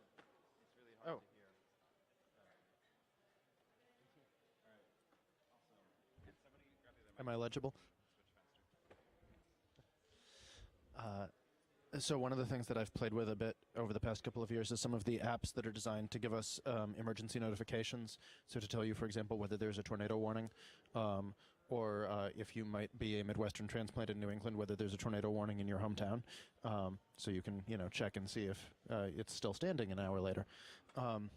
Or maybe, you don't want to know that. But some of them will have sort of a classification where they've pre-prioritized, okay, we think that tornado warnings, hurricane warnings, some of these most severe weather events, terrorism warnings will get what we call a red priority, and other things will have a yellow priority, green, et cetera. And you can select which priority groups you want to receive, which seems like a nice, at least, start at filtering without having to have 100 checkboxes. Well, and so they should tell you, right, which ones are in which group. On the other hand, despite having done that, I'm still getting Amber Alerts from Nebraska, which I don't really care about. So that's just my first thought. The main question here is whether you want somebody to regulate your notifications or whether it's something you want to take control of, right, yourself. So I can imagine having something like a tornado warning notification that could be regulated by the government or kind of local authorities. But then some of the more personal stuff, especially social notifications from your friends or strangers in your friends list, you might want to avoid that, or you might have certain preferences about notifications you want to receive. So I guess the combination should be, having personal notifications that you set yourself, but also having some sort of overarching government level, authority level notification system that should be available to anyone. I mean, SMS does have this level of thing built into it, going all the way up from the Amber Alerts, which local police can broadcast sort of at will, and they're learning to use, all the way up to the presidential alert, which, as far as I can tell, all modern phones are required to not let you disable.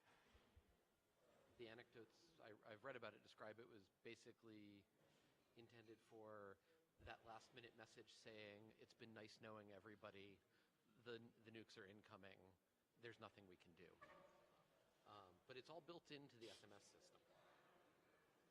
But that's for one stream of notification. That's not for managing your personal notifications or notifications for the things you have elected to be informed about.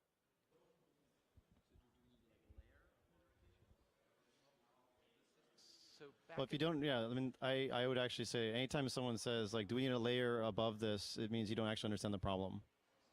Like if you don't understand the problem, add a layer of abstraction, It seems like you solved the problem, but you didn't.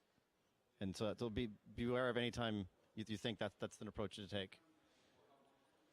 So I try to solve a problem by first documenting specific examples. So we talked about the different like tsunami is one example, tornado warning is another example, and you can think about, well, there's all these. If I travel to some location, like if I go to Florida and maybe I'm not from the U.S., I don't know that hurricanes are a problem. I don't know to turn on hurricane warnings. Right. So asking users to manage every single kind of catastrophe is not reasonable. So there does need to be some sort of layering. I will grant you that, or at least grouping, categorizing things like that, where it's like, warn me about, weather events, dangerous weather events, or dangerous natural disasters, perhaps. But that's a government or some other authority generated advisory stream of important notifications. That's much less bothersome to me than having my watch buzz every 6 seconds because someone I know checked in on Swarm in another city. Back in the bad old days when good old days when we used to check our email in 80 by 24 text windows, we had tools for dealing with our notification stream. Procmail is Turing complete, not necessarily the best interface, but it was a tool for handling exactly this kind of thing. You write rules for what you want to deal with, and it evaluates the messages that come in and does what you tell it to. And it's just that nobody's really building those kinds of tools for social mobile notifications. One thing that came to my mind when you said this is that notifications, in fact, are great habit-building affordances.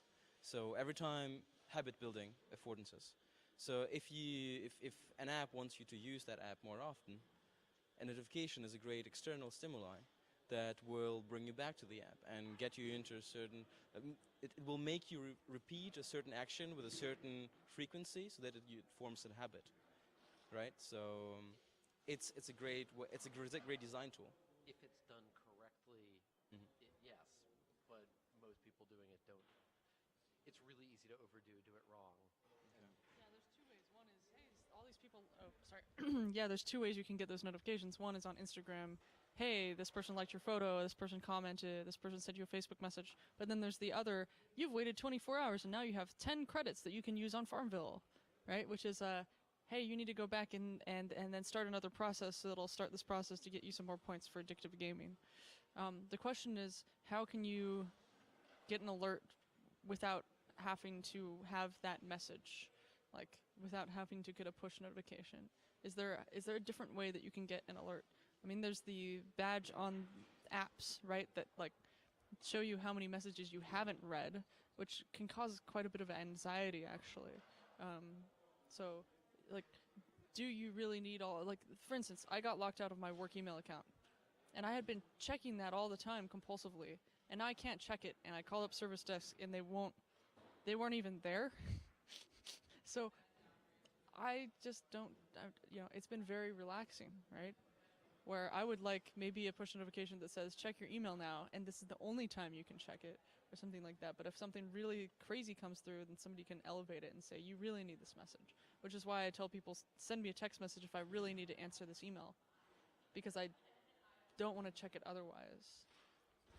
Maybe just like a follow-up. So would you kind of posit that we need certain degrees of notifications? So some notifications that have just a natural, just a stronger, bigger magnitude or more urgency attached to them?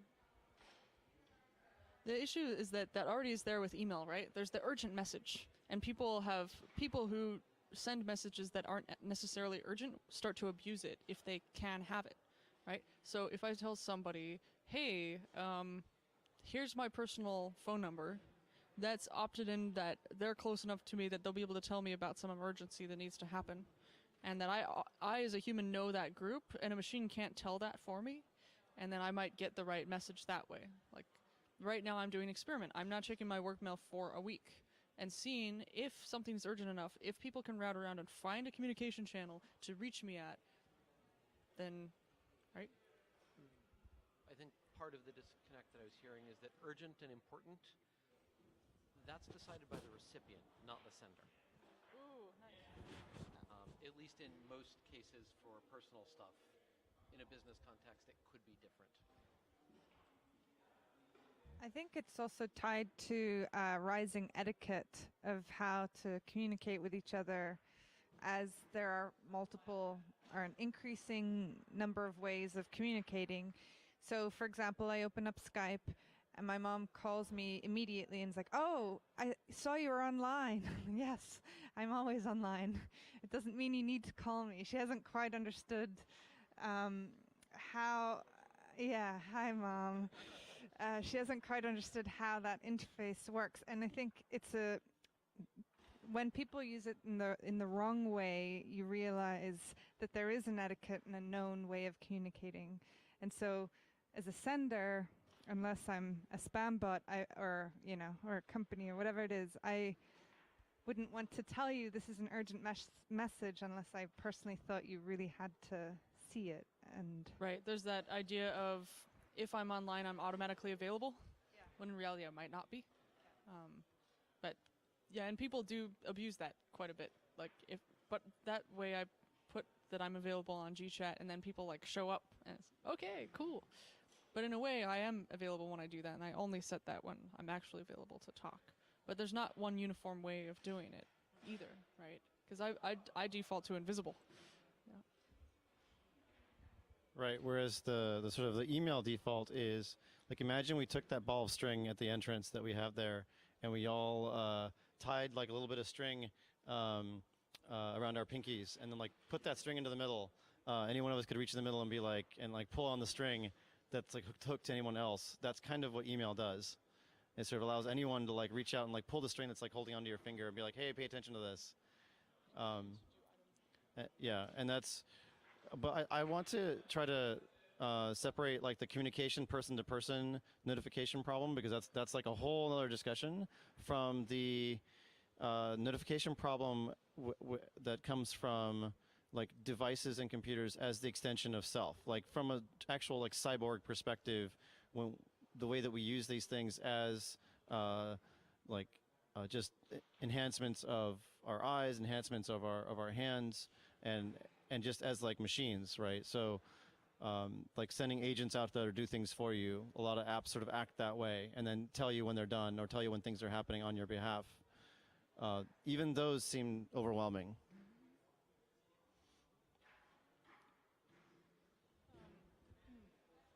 So maybe we can come up with examples of technologies that aren't obnoxious when they give us notifications. Other than the super emergency ones, what are low-level ones that don't bug you when they give you a notification? This is not an answer. This is a separate thread. But the kind of notifications that I miss and that I would love to have are ways to notify a sender that the communication is going to be shared with more than just the sender and the recipient. So I really like having intermediaries for communication, and I like publishing communications with me. And to be polite to the sender, it's usually nice to get some kind of consent or to make sure that they know. And there isn't an obvious, easy way to do that. And so sometimes if I feel that the sender was abusing their right to get in touch, I don't worry too much about doing that. But I would still love to have an even more polite way. One thing that comes to my mind as a technology that is super non-obnoxious and yes, I'm sorry. One example that comes to my mind of a notification technology that is super non-obnoxious, even though it notifies me of all sorts of things I don't care about, is the macOS notifications, where it'll sort of float a little rectangle in a corner of the screen in the periphery for a few seconds, and then it goes away on its own. And if I want to go looking for it, there's a couple of things I can click through to go find that notification, and otherwise, if I don't care to take any action, it dismisses itself. And I think that is lovely. And it drives me up the wall. because it breaks me out of flow. It's this thing that is not important to me at this second is now in my field of view flashing at me. And that's a you versus me thing, and I've been tuning it down and further, but it's one of those things that I'm glad it works for some people, because otherwise it'd be really awful. One thing I think that works well is Twitter for me, because it sits there until I go and I find it. And I don't have to engage with it, and there's no expectation that I will actually necessarily engage with it. There's very low feedback responses, but if I want it, it's there, it's in a summarized, easy to scroll through form sort of thing. I actually find the opposite with Twitter because, I mean, maybe this is partly a username issue. I have @T, and so my notifications on Twitter are pretty useless. People are using it to mean all kinds of different things. But Twitter also has a whole settings page for email notifications with 22 different checkboxes of, do you want to receive emails about this, this, this? There are 22 of those literally, and that's ridiculous to expect people to manage and or tune based on time of day or availability or anything like that.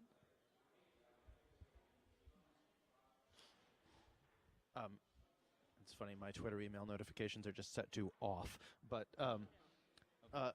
I thought it was interesting, Beth, what you were saying about how there's no expectation that you'll engage with it, because those expectations are so socially created. So there was a time, I think, when there was no particular expectation that a person would necessarily answer their phone when you called, because they might not be available. Whereas I think we at least went through a phase with cell phones where people would answer them in basically all times and all places. And so now it creates a much higher degree of anxiety when somebody doesn't answer a call. And there's a greater perception of an obligation to respond immediately that has been created through this sort of pocket notification culture between cell phones and text messages. And so I think one of the things I'm hearing is you don't feel any particular social obligation to engage with Twitter, nor do I, but maybe Tantec does, just because of differences in how we have engaged with the medium previously in our lives and the expectations we might have created there. And I find it to be sort of this floating problem of anytime I engage more with a particular medium, I unintentionally create more of an expectation that I will be available by that medium when other people want me there as opposed to when I want to be there. I guess this is more of just like an observation, but I think it's really interesting that the number of options one has kind of like decreases the likelihood that your understanding of the etiquette around that service is like, wait, did I say decrease? Anyway, your understanding of the etiquette becomes much different than like someone else's. So like if you DM me, I have a notification set up that will like show on my phone, and Twitter is a thing that I'm engaged with really actively, and so that's actually a pretty good way to get a hold of me. A lot of other people are like, wait, you DM? Like, that's a thing that you do? Like, why did you DM me? Like, there's no way I'll ever see that. And I was like, wait, really? Because that's like a perfect way to get a hold of me. And like, that's just because I have created a set of rules that like create my own little Twitter world, and I forget that like my Twitter world is not your Twitter world.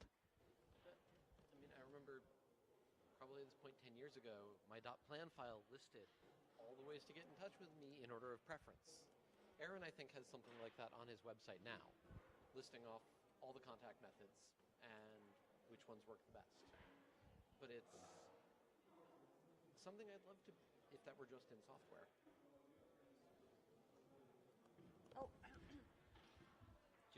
I think that's a great argument for having some kind of a site that people use as the way to get in touch with them that translates, right? The actual mechanism that sends a message or a notification to you in a way that you'll see in the next 6 hours is going to be different.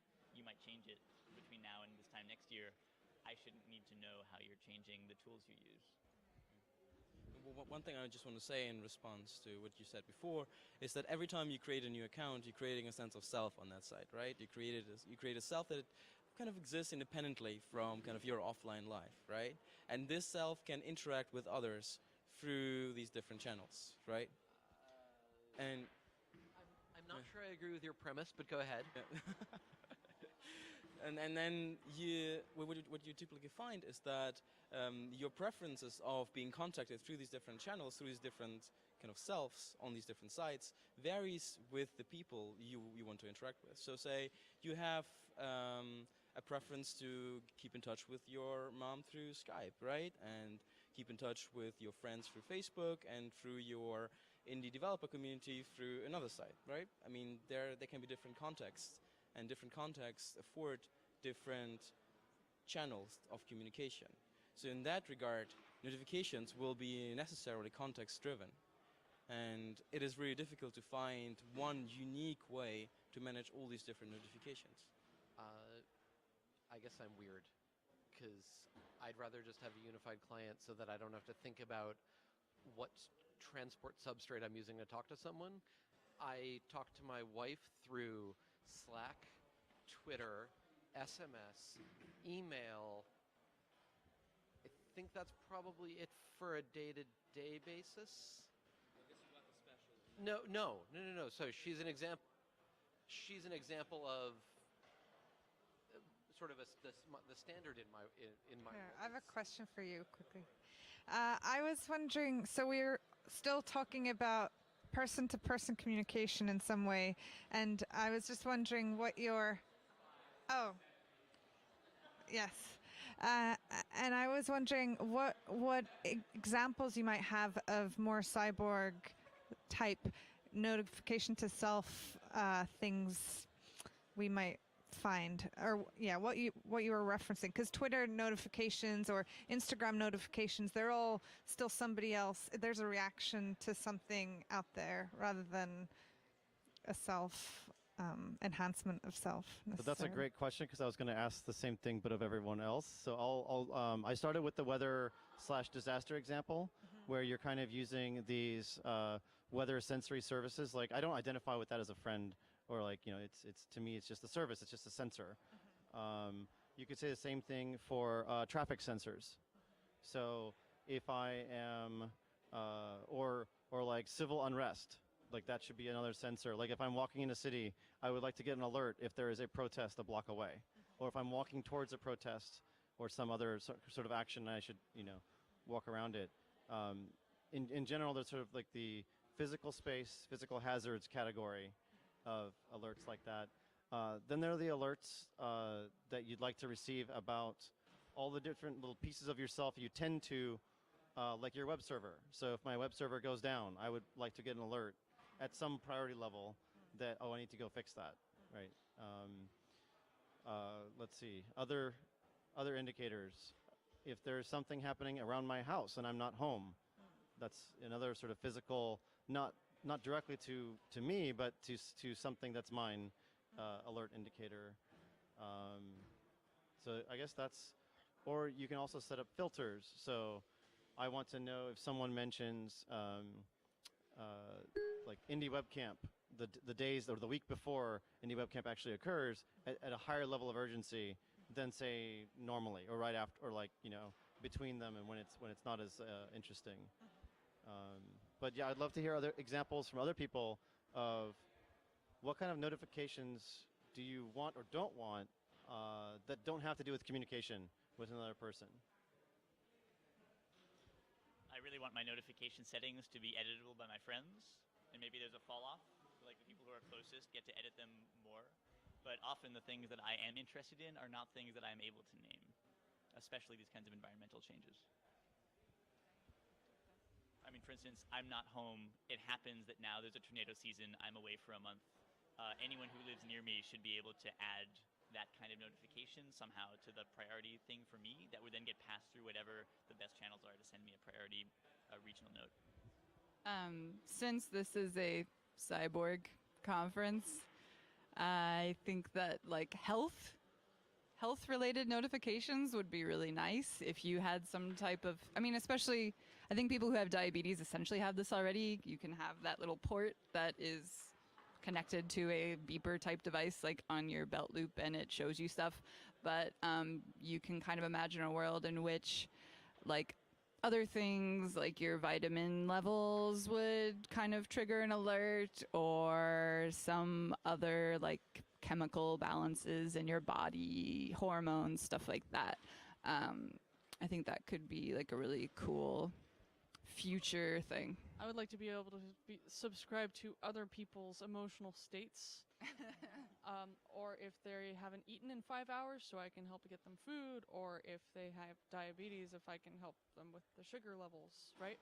Like if my dad has too much cholesterol, or if he's eaten too many hamburgers, I want to, because there are situations in which you might get an alert about yourself, but you can't help yourself at all, but somebody else can help you, right? So like I can see that going really awry. Just thinking about Clue, the app Clue. If you're a lady, maybe you know what this is. It's like a period tracking app.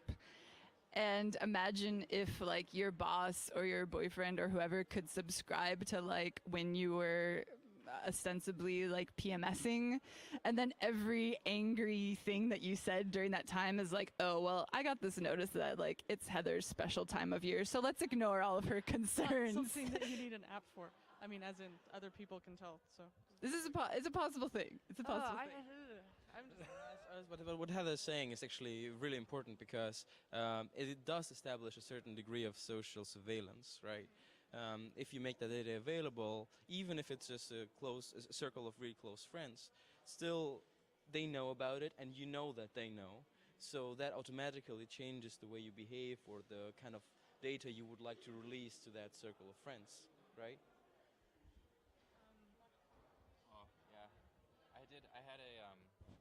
I had an alert that I think is really, I think would be really beneficial for everyone to have, and that is an alert that tracks our energy usage and consumption. So as when you're driving around aimlessly, your car would have a built-in system that says, hey, you've used a lot of gas. You know what like that impact has, around the world, or that sort of thing. Or if you leave the lights on, you say, oh, you burned like X amount of coal by leaving your lights on. And so it's in a sense, it's like a health app, but for society, and makes people conscientious of that. So one thing I've done is play World of Warcraft, and a bunch of it involves so that it has the ability to add configurable alerts of absolutely anything that happens in game, basically, and it does involve a lot of effort. And so I think it's that how do you reduce the amount of effort? And anyone who's worked with automatic alert systems for actual systems and operations, there's a lot of effort involved in trying to make those important and useful. And I don't think we have the tools yet, besides sort of social crowdsourcing things like Twitter retweets for ways. So we haven't figured out the automated version of is this important or not. I'm just going to put in a quick comment about a thing that drives me batty, which is there are a lot of times when I would like absolutely no notifications at all, except of things that are life-threatening, right? Is there a tornado, a hurricane, whatever? I would really like those things that are life-threatening to override the silent setting on my phone. I'm not entirely clear on why they don't, right? So if I'm, one of the places I often am, sitting in a courtroom where everybody has their phone on silent, and it's a windowless courtroom, and there's a tornado coming for the courthouse, I think we all want our phones to go off and make a noise, yes, including the judge's phone. I have games that can disregard my hardware silent switch. I don't understand why my emergency notification app doesn't. So just a follow-up from the life-threatening, a lot of people, a lot of medical forms have the notion of an emergency contact. What about that notification? So this isn't necessarily a social thing per se, because the person who the emergency is about is probably not the one contacting you. It's probably their doctor or some other institution contacting you because your number showed up in a form or your contact information showed up in a form. Should that notification also break the silence on your silent device, on your mobile device? What's that? Vibrate? As soon as anything can, spam will. Right. But if you but you can make that an option for people who are on their phones, the people who care to run through the emergency notification options.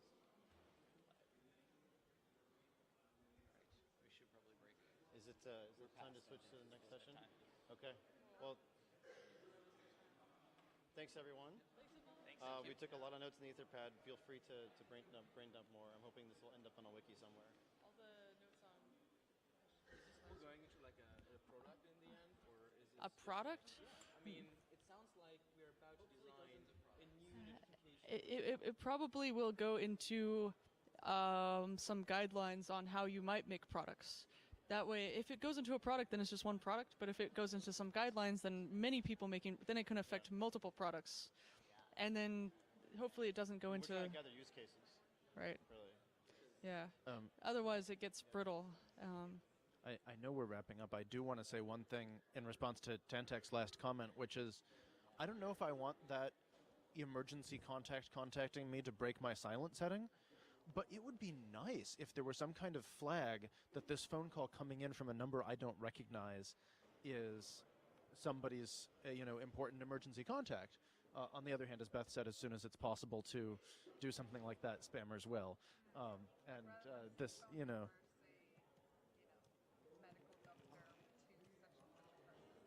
Right. But I mean, you can imagine that, like, if there was some way for them to like dial it, like my number is this extension, 753 or whatever, and that extension, like they would dial it, but on your phone it would be the code to say, oh, this is when your phone number's been given out as an emergency contact. Right. This is like the the Gmail Plus thing. This is my Right. the Google Voice number for my emergency alert.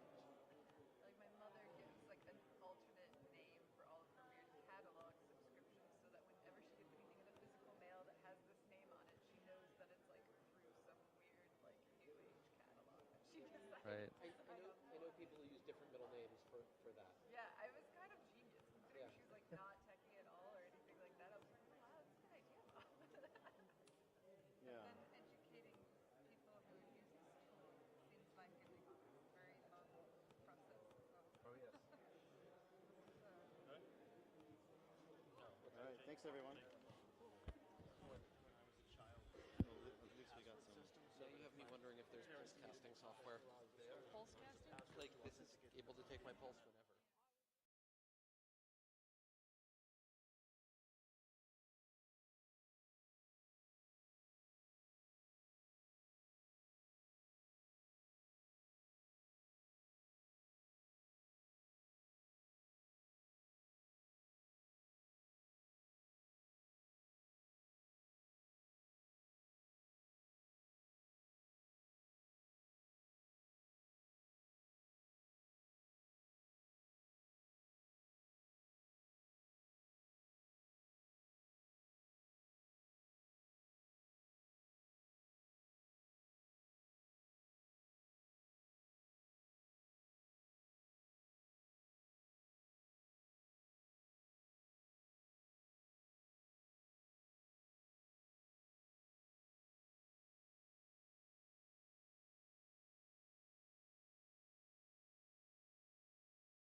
Can we go around and introduce ourselves and also maybe one sentence on why we find this important or interesting? Does that sound good? Okay. Sweet. Sorry, Oh, no, that's okay. I won't feel judged. It's fine. Remember to speak up. What is really hard? Yeah.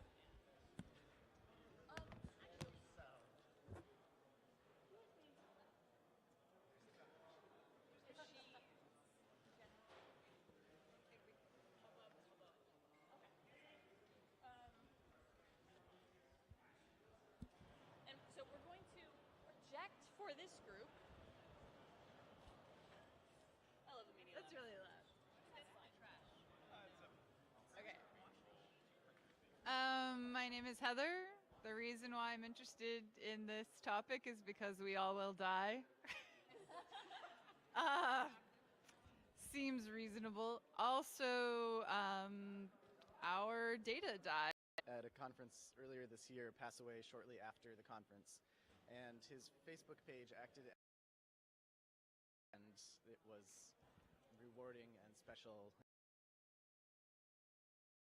Interested in this because my aunt has done a lot of genealogical research on our family, so I have like 16 generations of family members between analog and digital, and how all of that.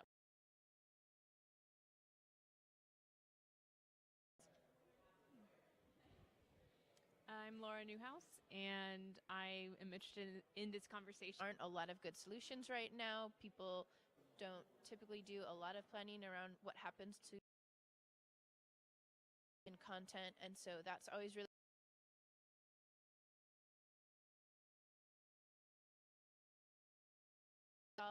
and do with those, and what some people who've had thoughts about this before they pass away actually decided for themselves how they wanted their digital presence to be handled after they died. My name is Kevin, and I'm here because I never thought about this problem. Me think about when I should tell somebody.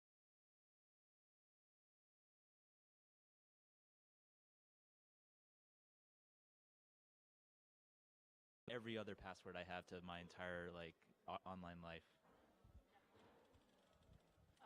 Who you are and why you're in this circle. Hi, I'm Amber Case. I'm in this circle because you and your data are not any different than music.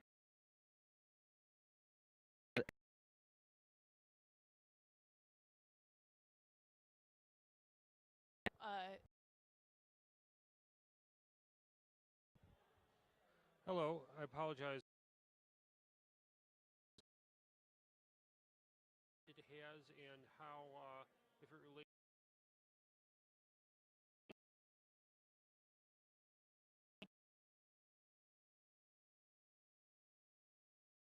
My hope and dream is that you all will perhaps, it's called Well Fuck, Blue at Google.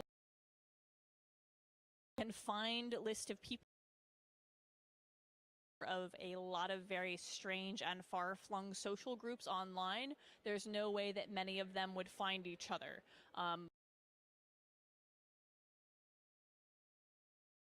Have no reason to talk to my friend from preschool, talk to my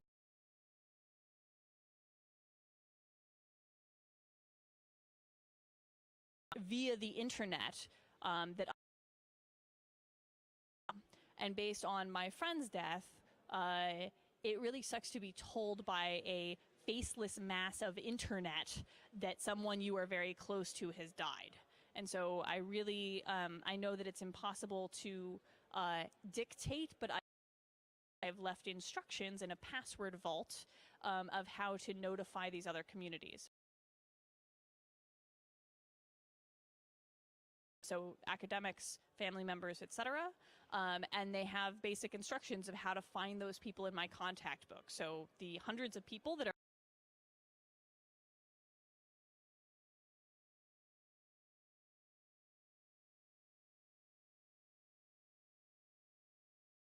included and notified with the wishes that I have of what to do with my data. If you say, okay, it is important, so that if they seek out listening to that on their keep messaging. the things about different threat models, I don't have that because sometimes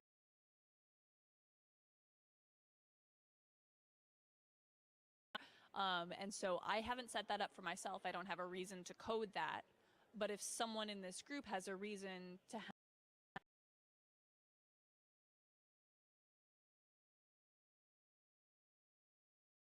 less heart attacks, or somebody that's close enough to you to know where you are geographically can verify that. I'm curious how you've thought of drive data. I think that when I've been thinking about that for my own like living will or whatever, I find it hard to figure out like, should my like I have some really amazing archivist type friends, but like, do they know me very intimately and would they care? Probably not.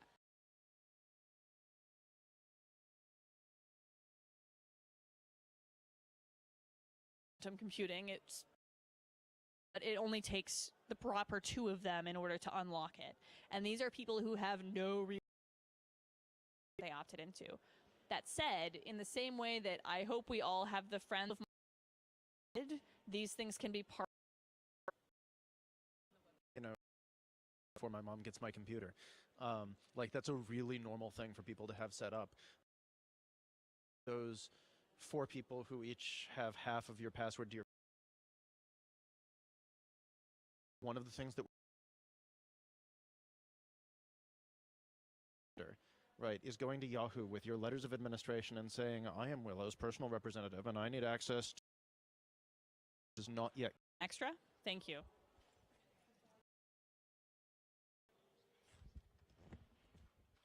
Yay, thank you. Okay, so the thing about password vaults is also that, one, you can have complicated passwords and you only have to remember anyone in, and Facebook determines whether or not to make, like, what to do with that data, which I think is bullshit. Like, it's not acceptable. So, +1 on that. As far as two-factor authentication goes, Chris, do you want to scoot in too? Are you okay? Everyone to feel warm and fuzzy. Two-factor authentication, usually there's a safety code, like there's a set of a few codes that you can use if you've lost your phone or whatever, and so embedding a couple of those into the password vault is important. So I'm going to try to remember that. Do you have parse these things and post them or what have you, publish them? Do you have like a mechanism that you write to that will only trigger after you pass away? Will you restate that? So you write blog posts and you hit publish and they get you are writing to that isn't intended to be published publicly.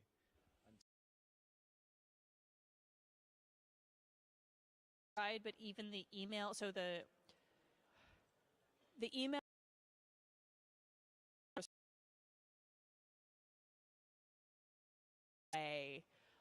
but really awkward. It was just like head, and like I really think it's like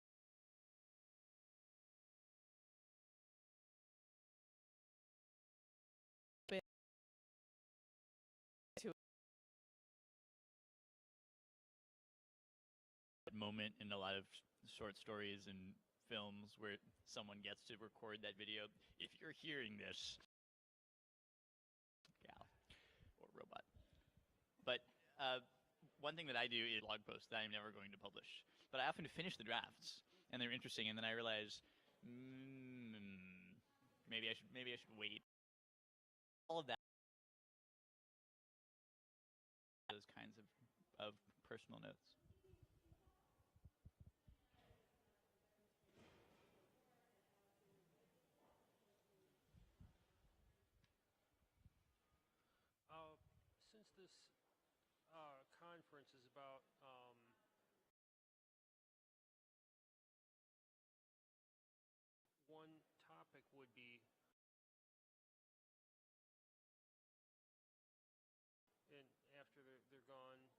some people might in the future have their mind sort of recorded as a digital hard drive or something. Um, would you choose to have that replayed when you passed physically, or is that like another, or I guess than a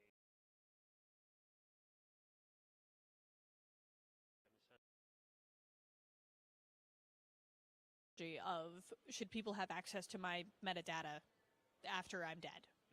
Is that inappropriate? Okay. That I'm sure I get it. okay?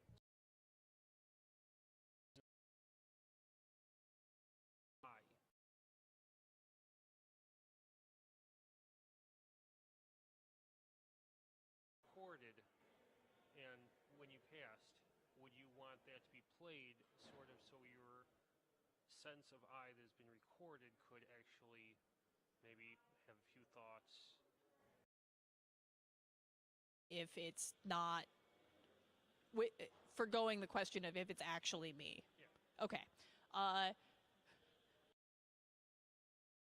It was okay to shut that thing down too, but that's fine. And an organ as an organ donor? Have you even considered that? Is there anything I would open source? So one of the outstanding questions is that there doesn't seem to be a place to store a repository. I donate it. Yeah, definitely. Yeah, but I mean, with the consent of the people that it was linked to. One of the things that people compare this to was it's like if you've just the analog version of breaking up with someone and Facebook consistently being like, "Hey, do you remember this?" It's like someone walking around and like passing pictures on moment. Hey, like driving along, someone dressed up like your ex. Like, why does this happen all the time? And so we see this happening in with who don't want to deal with it or aren't ready to.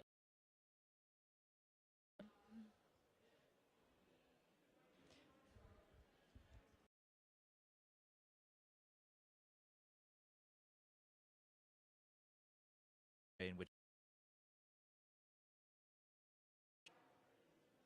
okay, just wanted to documents because nobody expected him to die. He didn't leave a will. He was just he went as like do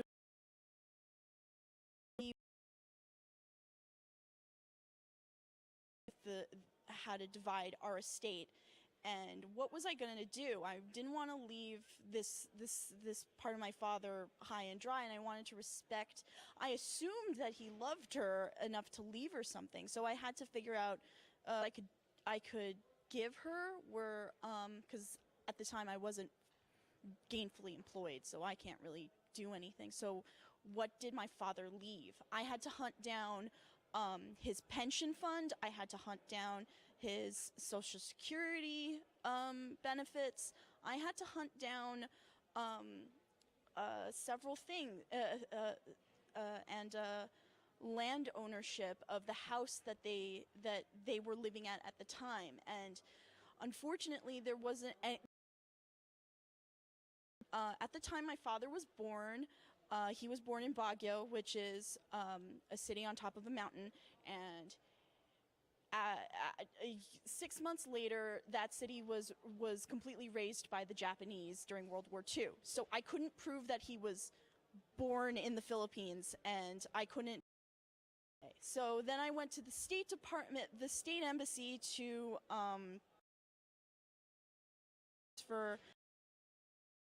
So we had to go through another 4-month waiting period. And still that was highly scrutinized by the bureaucrats there. House between the proper landowner and him when he built this house and sell it brick by brick so that we could give her something to live on. So having all of my digital space.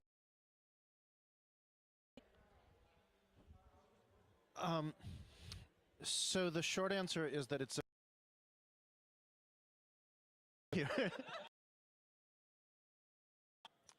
driving haphazardly into the jungle like I did. Until they have the unfortunate opportunity to learn that. I'm gonna add one last statement, and then I'm gonna ask you all to add in final statements while I go around and do the facilitation thing. So I'm sad I won't get it, but I'll watch the live stream later. I promise. Only it won't be a live stream anymore. Haha. Yes, dead stream. So one of the things that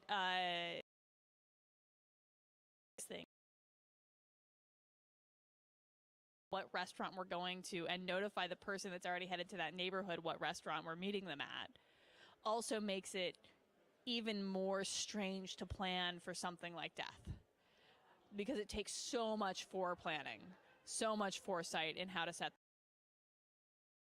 I think that, well, in my experience, geeks are especially prone to, I planned out what this looks like, now I don't have to actually execute it. Like, oh, I solved the problem. Now I don't have to actually like fill out the form and submit it and mail it and whatever else.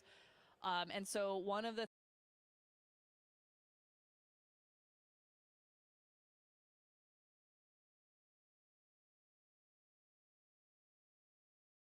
Cool. Also, I've been working on the spam accounts for the wiki, so if you register but it doesn't work out, email me. We're getting better and better questions, but sometimes it doesn't work. Okay, so final comments. I'm so sorry to run away while I do this. But yes, okay. Yeah, I think that there are lots of people who have internet presences on their own domains, and domains cost money. And I'm really interested in like, how will you financially plan for like having that domain be yours for like eternity, or like doesn't matter at all? Is it fine if it's just archived in some other way that doesn't require that? Like, should part of your death plan also be like, here's a fund for buying my domain over and over again? I don't know. I think that a lot. Or there should be some United Nations run site called death.com/your social security number in the country, and then it has the archive of all the stuff you've ever created, and therefore you have a graveyard for your digital data that lives on forever. I learned that you had, in order to report a death overseas of a pulse or I just want to put a plug in here. Geeks should love estate planning. You know why? Because you get to write code for your death. I mean, seriously, you want to set aside a fund for your executor to buy you? You can do that. Okay. You want to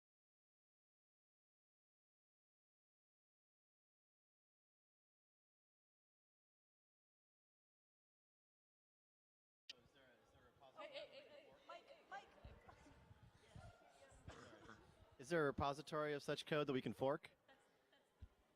That's the wiki. Oh, he said. He means a repository of estate planning code. Yes. Well, could that repository of code be the wiki of like, here are the rules that I decided to execute in my death, and here's why, and so anybody can reappropriate different parts of it. That would actually be really cool if there was some equivalent to Creative Commons for estate planning, something where you could assemble pre-made elements. I think that would be really cool. Maybe somebody can do that. It'd be really nice if this was a service that was made in such a way that it wasn't a startup and wouldn't, like, the thing is, if somebody makes this into a service and you pay like $30 or like $30 a month until you're dead, like have this service available as insurance, that service in and of itself as a startup will probably be alive for 3 years and won't be alive until your death. It's like to get somebody set up with like cryogenic freezing. It's like, okay, I'm gonna prepay 500 cryogenic freezing. Really? You can refrigerate somebody for that long with global warming? You really think that energy is going to be converted for that purpose? Which is why I set up mine in a way that my social group are the people that are entrusted with delivering things. We had talked about doing it as a service still thinks it's a good idea, but I wanted it to just it, and it's how long and what. Do it with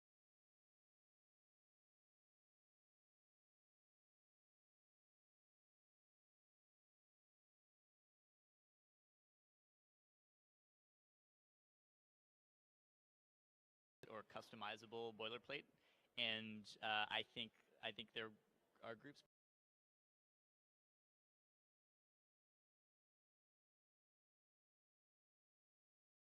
I think that a start is if you've created some really cool estate plans and you'd like to share them, just post them online and ping some of these groups, and they'll start to be mirrored. The other thing, to sell a domain instead of renting it, so you can get access to the domain.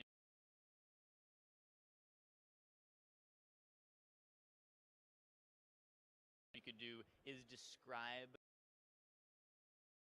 last hundreds of years. Of course, they need some different infrastructure than what we. Get a domain name in perpetuity that runs the .wiki TLD, and I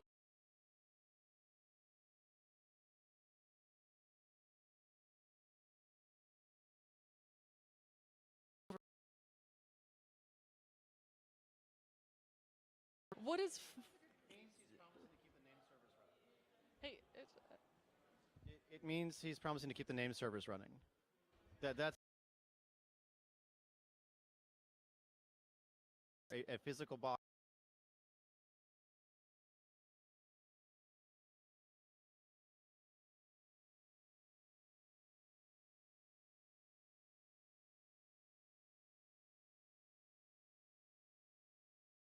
Spend electricity. So if you find if you figure out how to do lifetime electricity, now we're talking. You can also.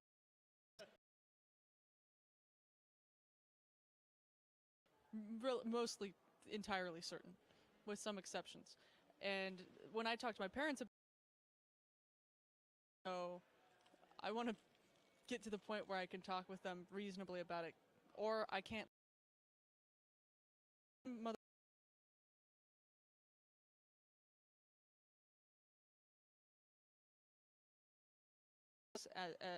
after school, as my after school daycare was lawyers, because they were going through this thing, and it was really complicated. And I was like, wow, I really want to make a will now, so I made one when I was like 14, and I haven't revisited it, so apparently all my stuffed animals are still going to some person I had a crush on. Yeah, I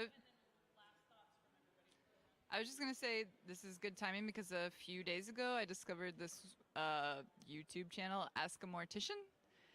And I actually bleeding to death and has a lot of interesting ideas about death in the modern world. I'll do it.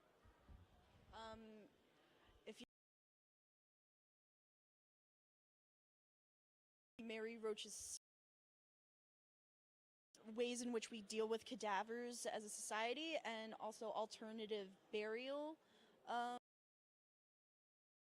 methods, one of which really appealed to me because when you learn about what embalming does and what that actually what happens to your body when you bury it and how that impacts the environment, it makes the burial the commercial burial process less appealing. Stiff by Mary Roach.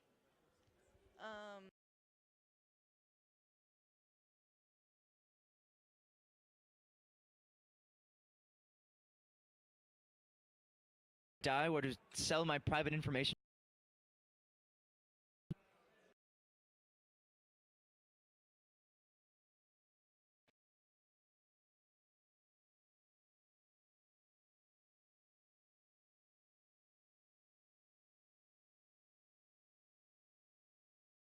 But that's a personal choice, if it can help my immediate family.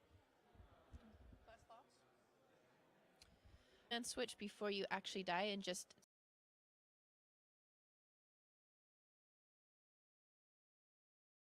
or going out for the night and maybe you don't make it home, or you're going out for a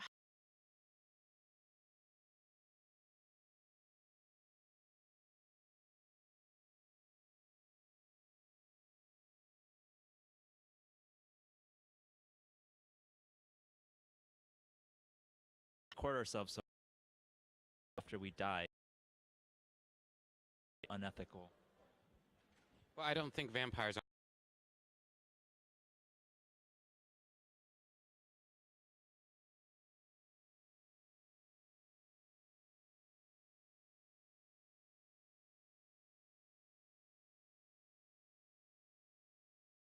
about all of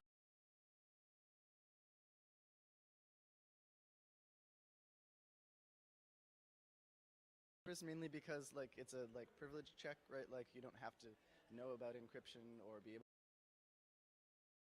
to and that's it. I'm really interested in the approach of like sharing your passwords or access and all that among your social circle.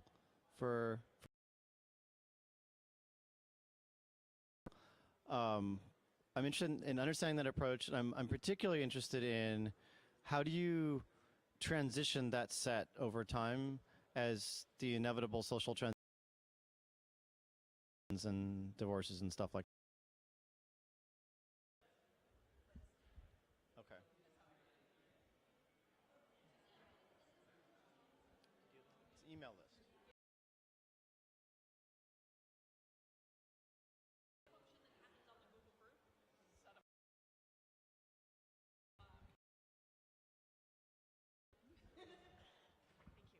So I set it up on a Google group because it was easy, which is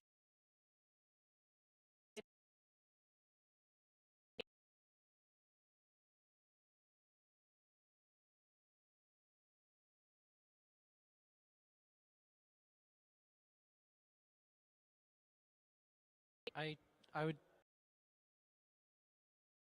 very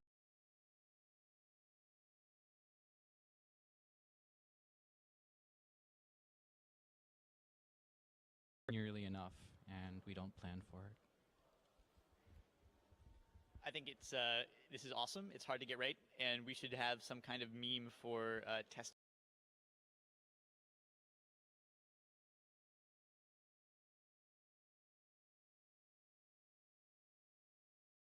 Death drill.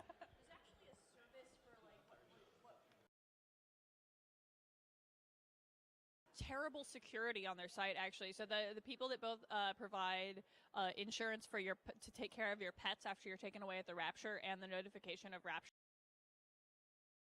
thing on their sites for kicks, and they're terrible. Thank you all so much for your time.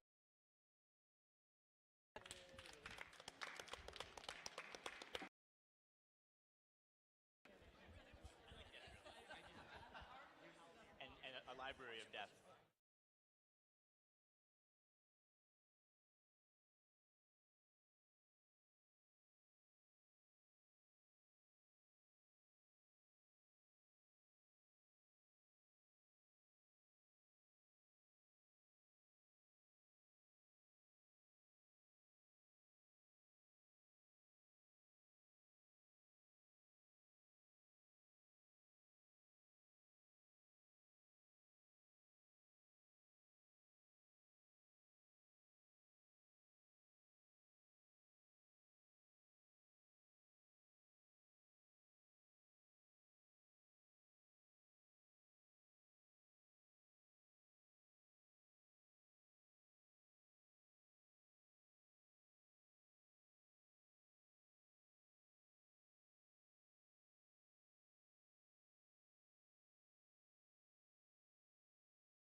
dug into it.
But he has these 5 tenets that really define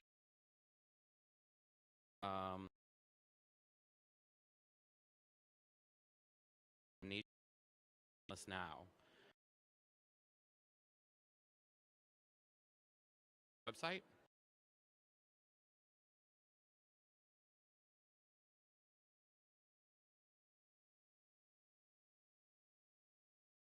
We all experiencing time, in a lot of ways. How they feel about time. I mean, I think this is like right up there with death. Time reading. Yeah, Okay, for me, it's learning about topics I already know a lot about, where a very high percentage of what I'm reading is Reinforcing? just confirming what I already know. So Yeah. confirmation bias. Yeah. Active confirmation bias is wasting time. Yes. That's actually a highly evolved way of looking at it. Thanks.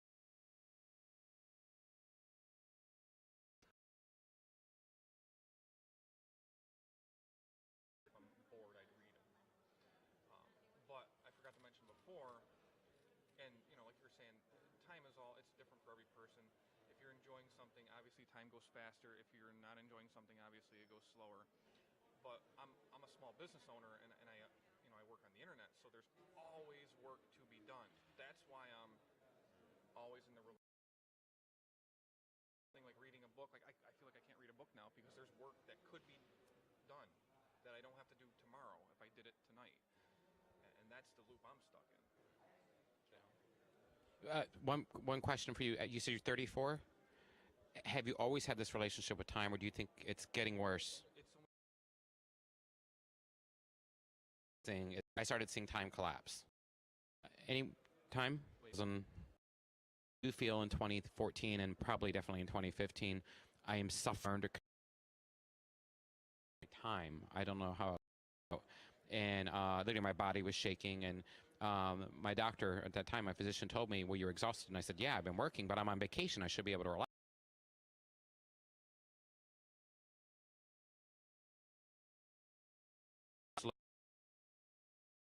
And the last bit of that, you won't. You just die of exhaustion. People die of exhaustion all the time.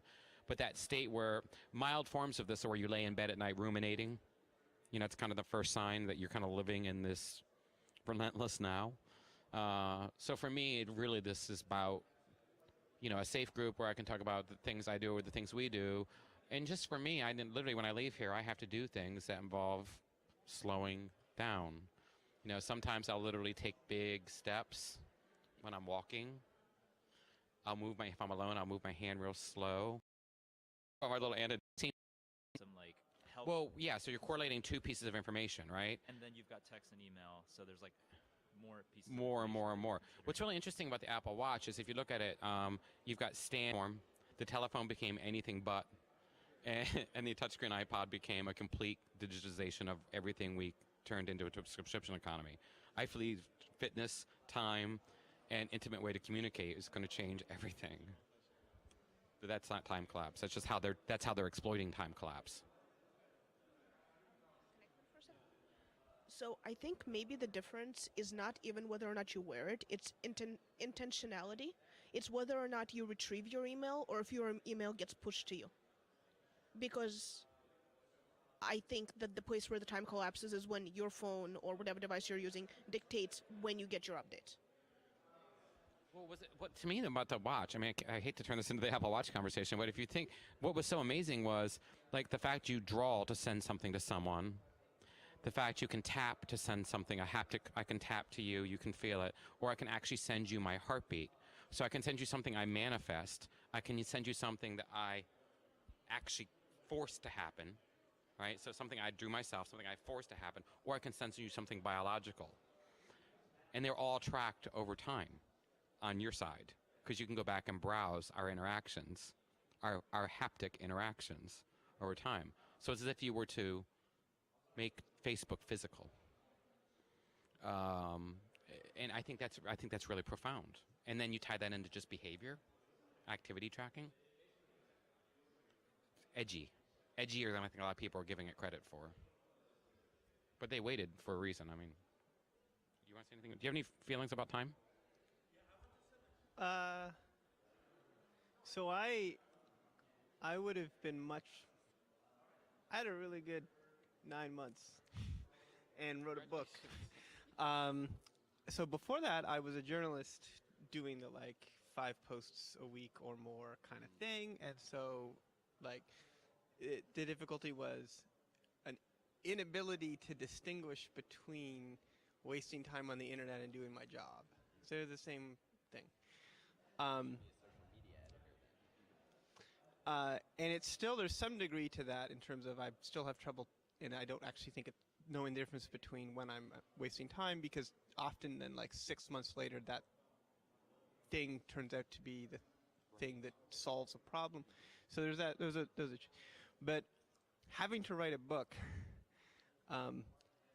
forced a lot of clarity in terms of and breaking habits, because in order to write a book I needed to like not do other things.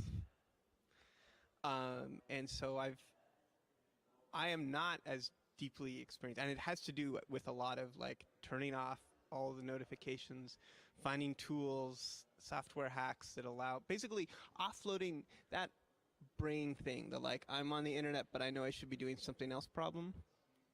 So that's like there's this cognitive load of like, should I be doing what I'm doing right now? And so finding ways to take that decision away, and to have made that decision and then just live with it for a chunk of time, right? Kindness or a certain amount of discipline, right? A sort of firm kindness, can help a lot. You know. That was 9 months you did this. Yeah. So in order to finish the book, so I was like, what a privilege to be able to take on a fellowship where like I was in the States with a visa that made it illegal for me to earn money. So like there was nothing for me to do but attend things and write my book. It was a pretty radical way of like making a break with a previous set of habits. I don't necessarily recommend it to everybody, but it was good. It was good for me. Yeah, I'm just starting. Good. I've 2 days ago I took my Twitter app off of my home screen just to break the habit of reaching for the same spot on the screen. It's still on my eyes. I didn't even delete it. It's on my iPad still. It's just on a second screen. And like eventually I'm sure I'll develop a habit of swipe tap, and then I'll have to move it again to hide whatever. But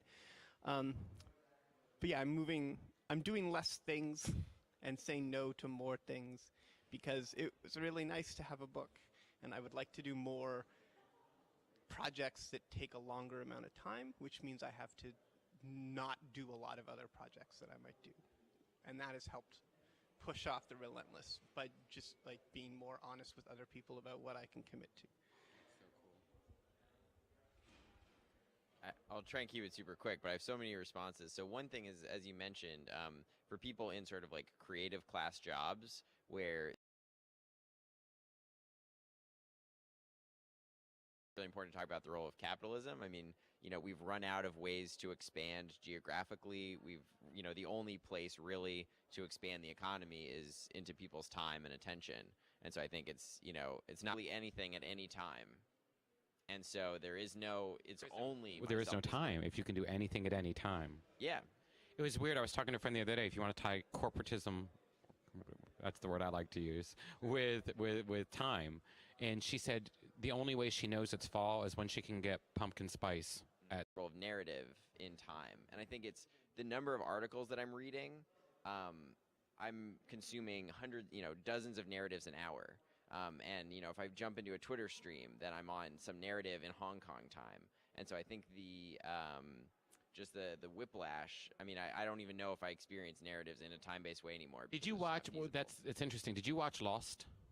The first 2 seasons. But did you ever notice Lost had like 4 or 5 timelines simultaneously, and then at the end of the show they literally mixed time? The last. I read about that several times.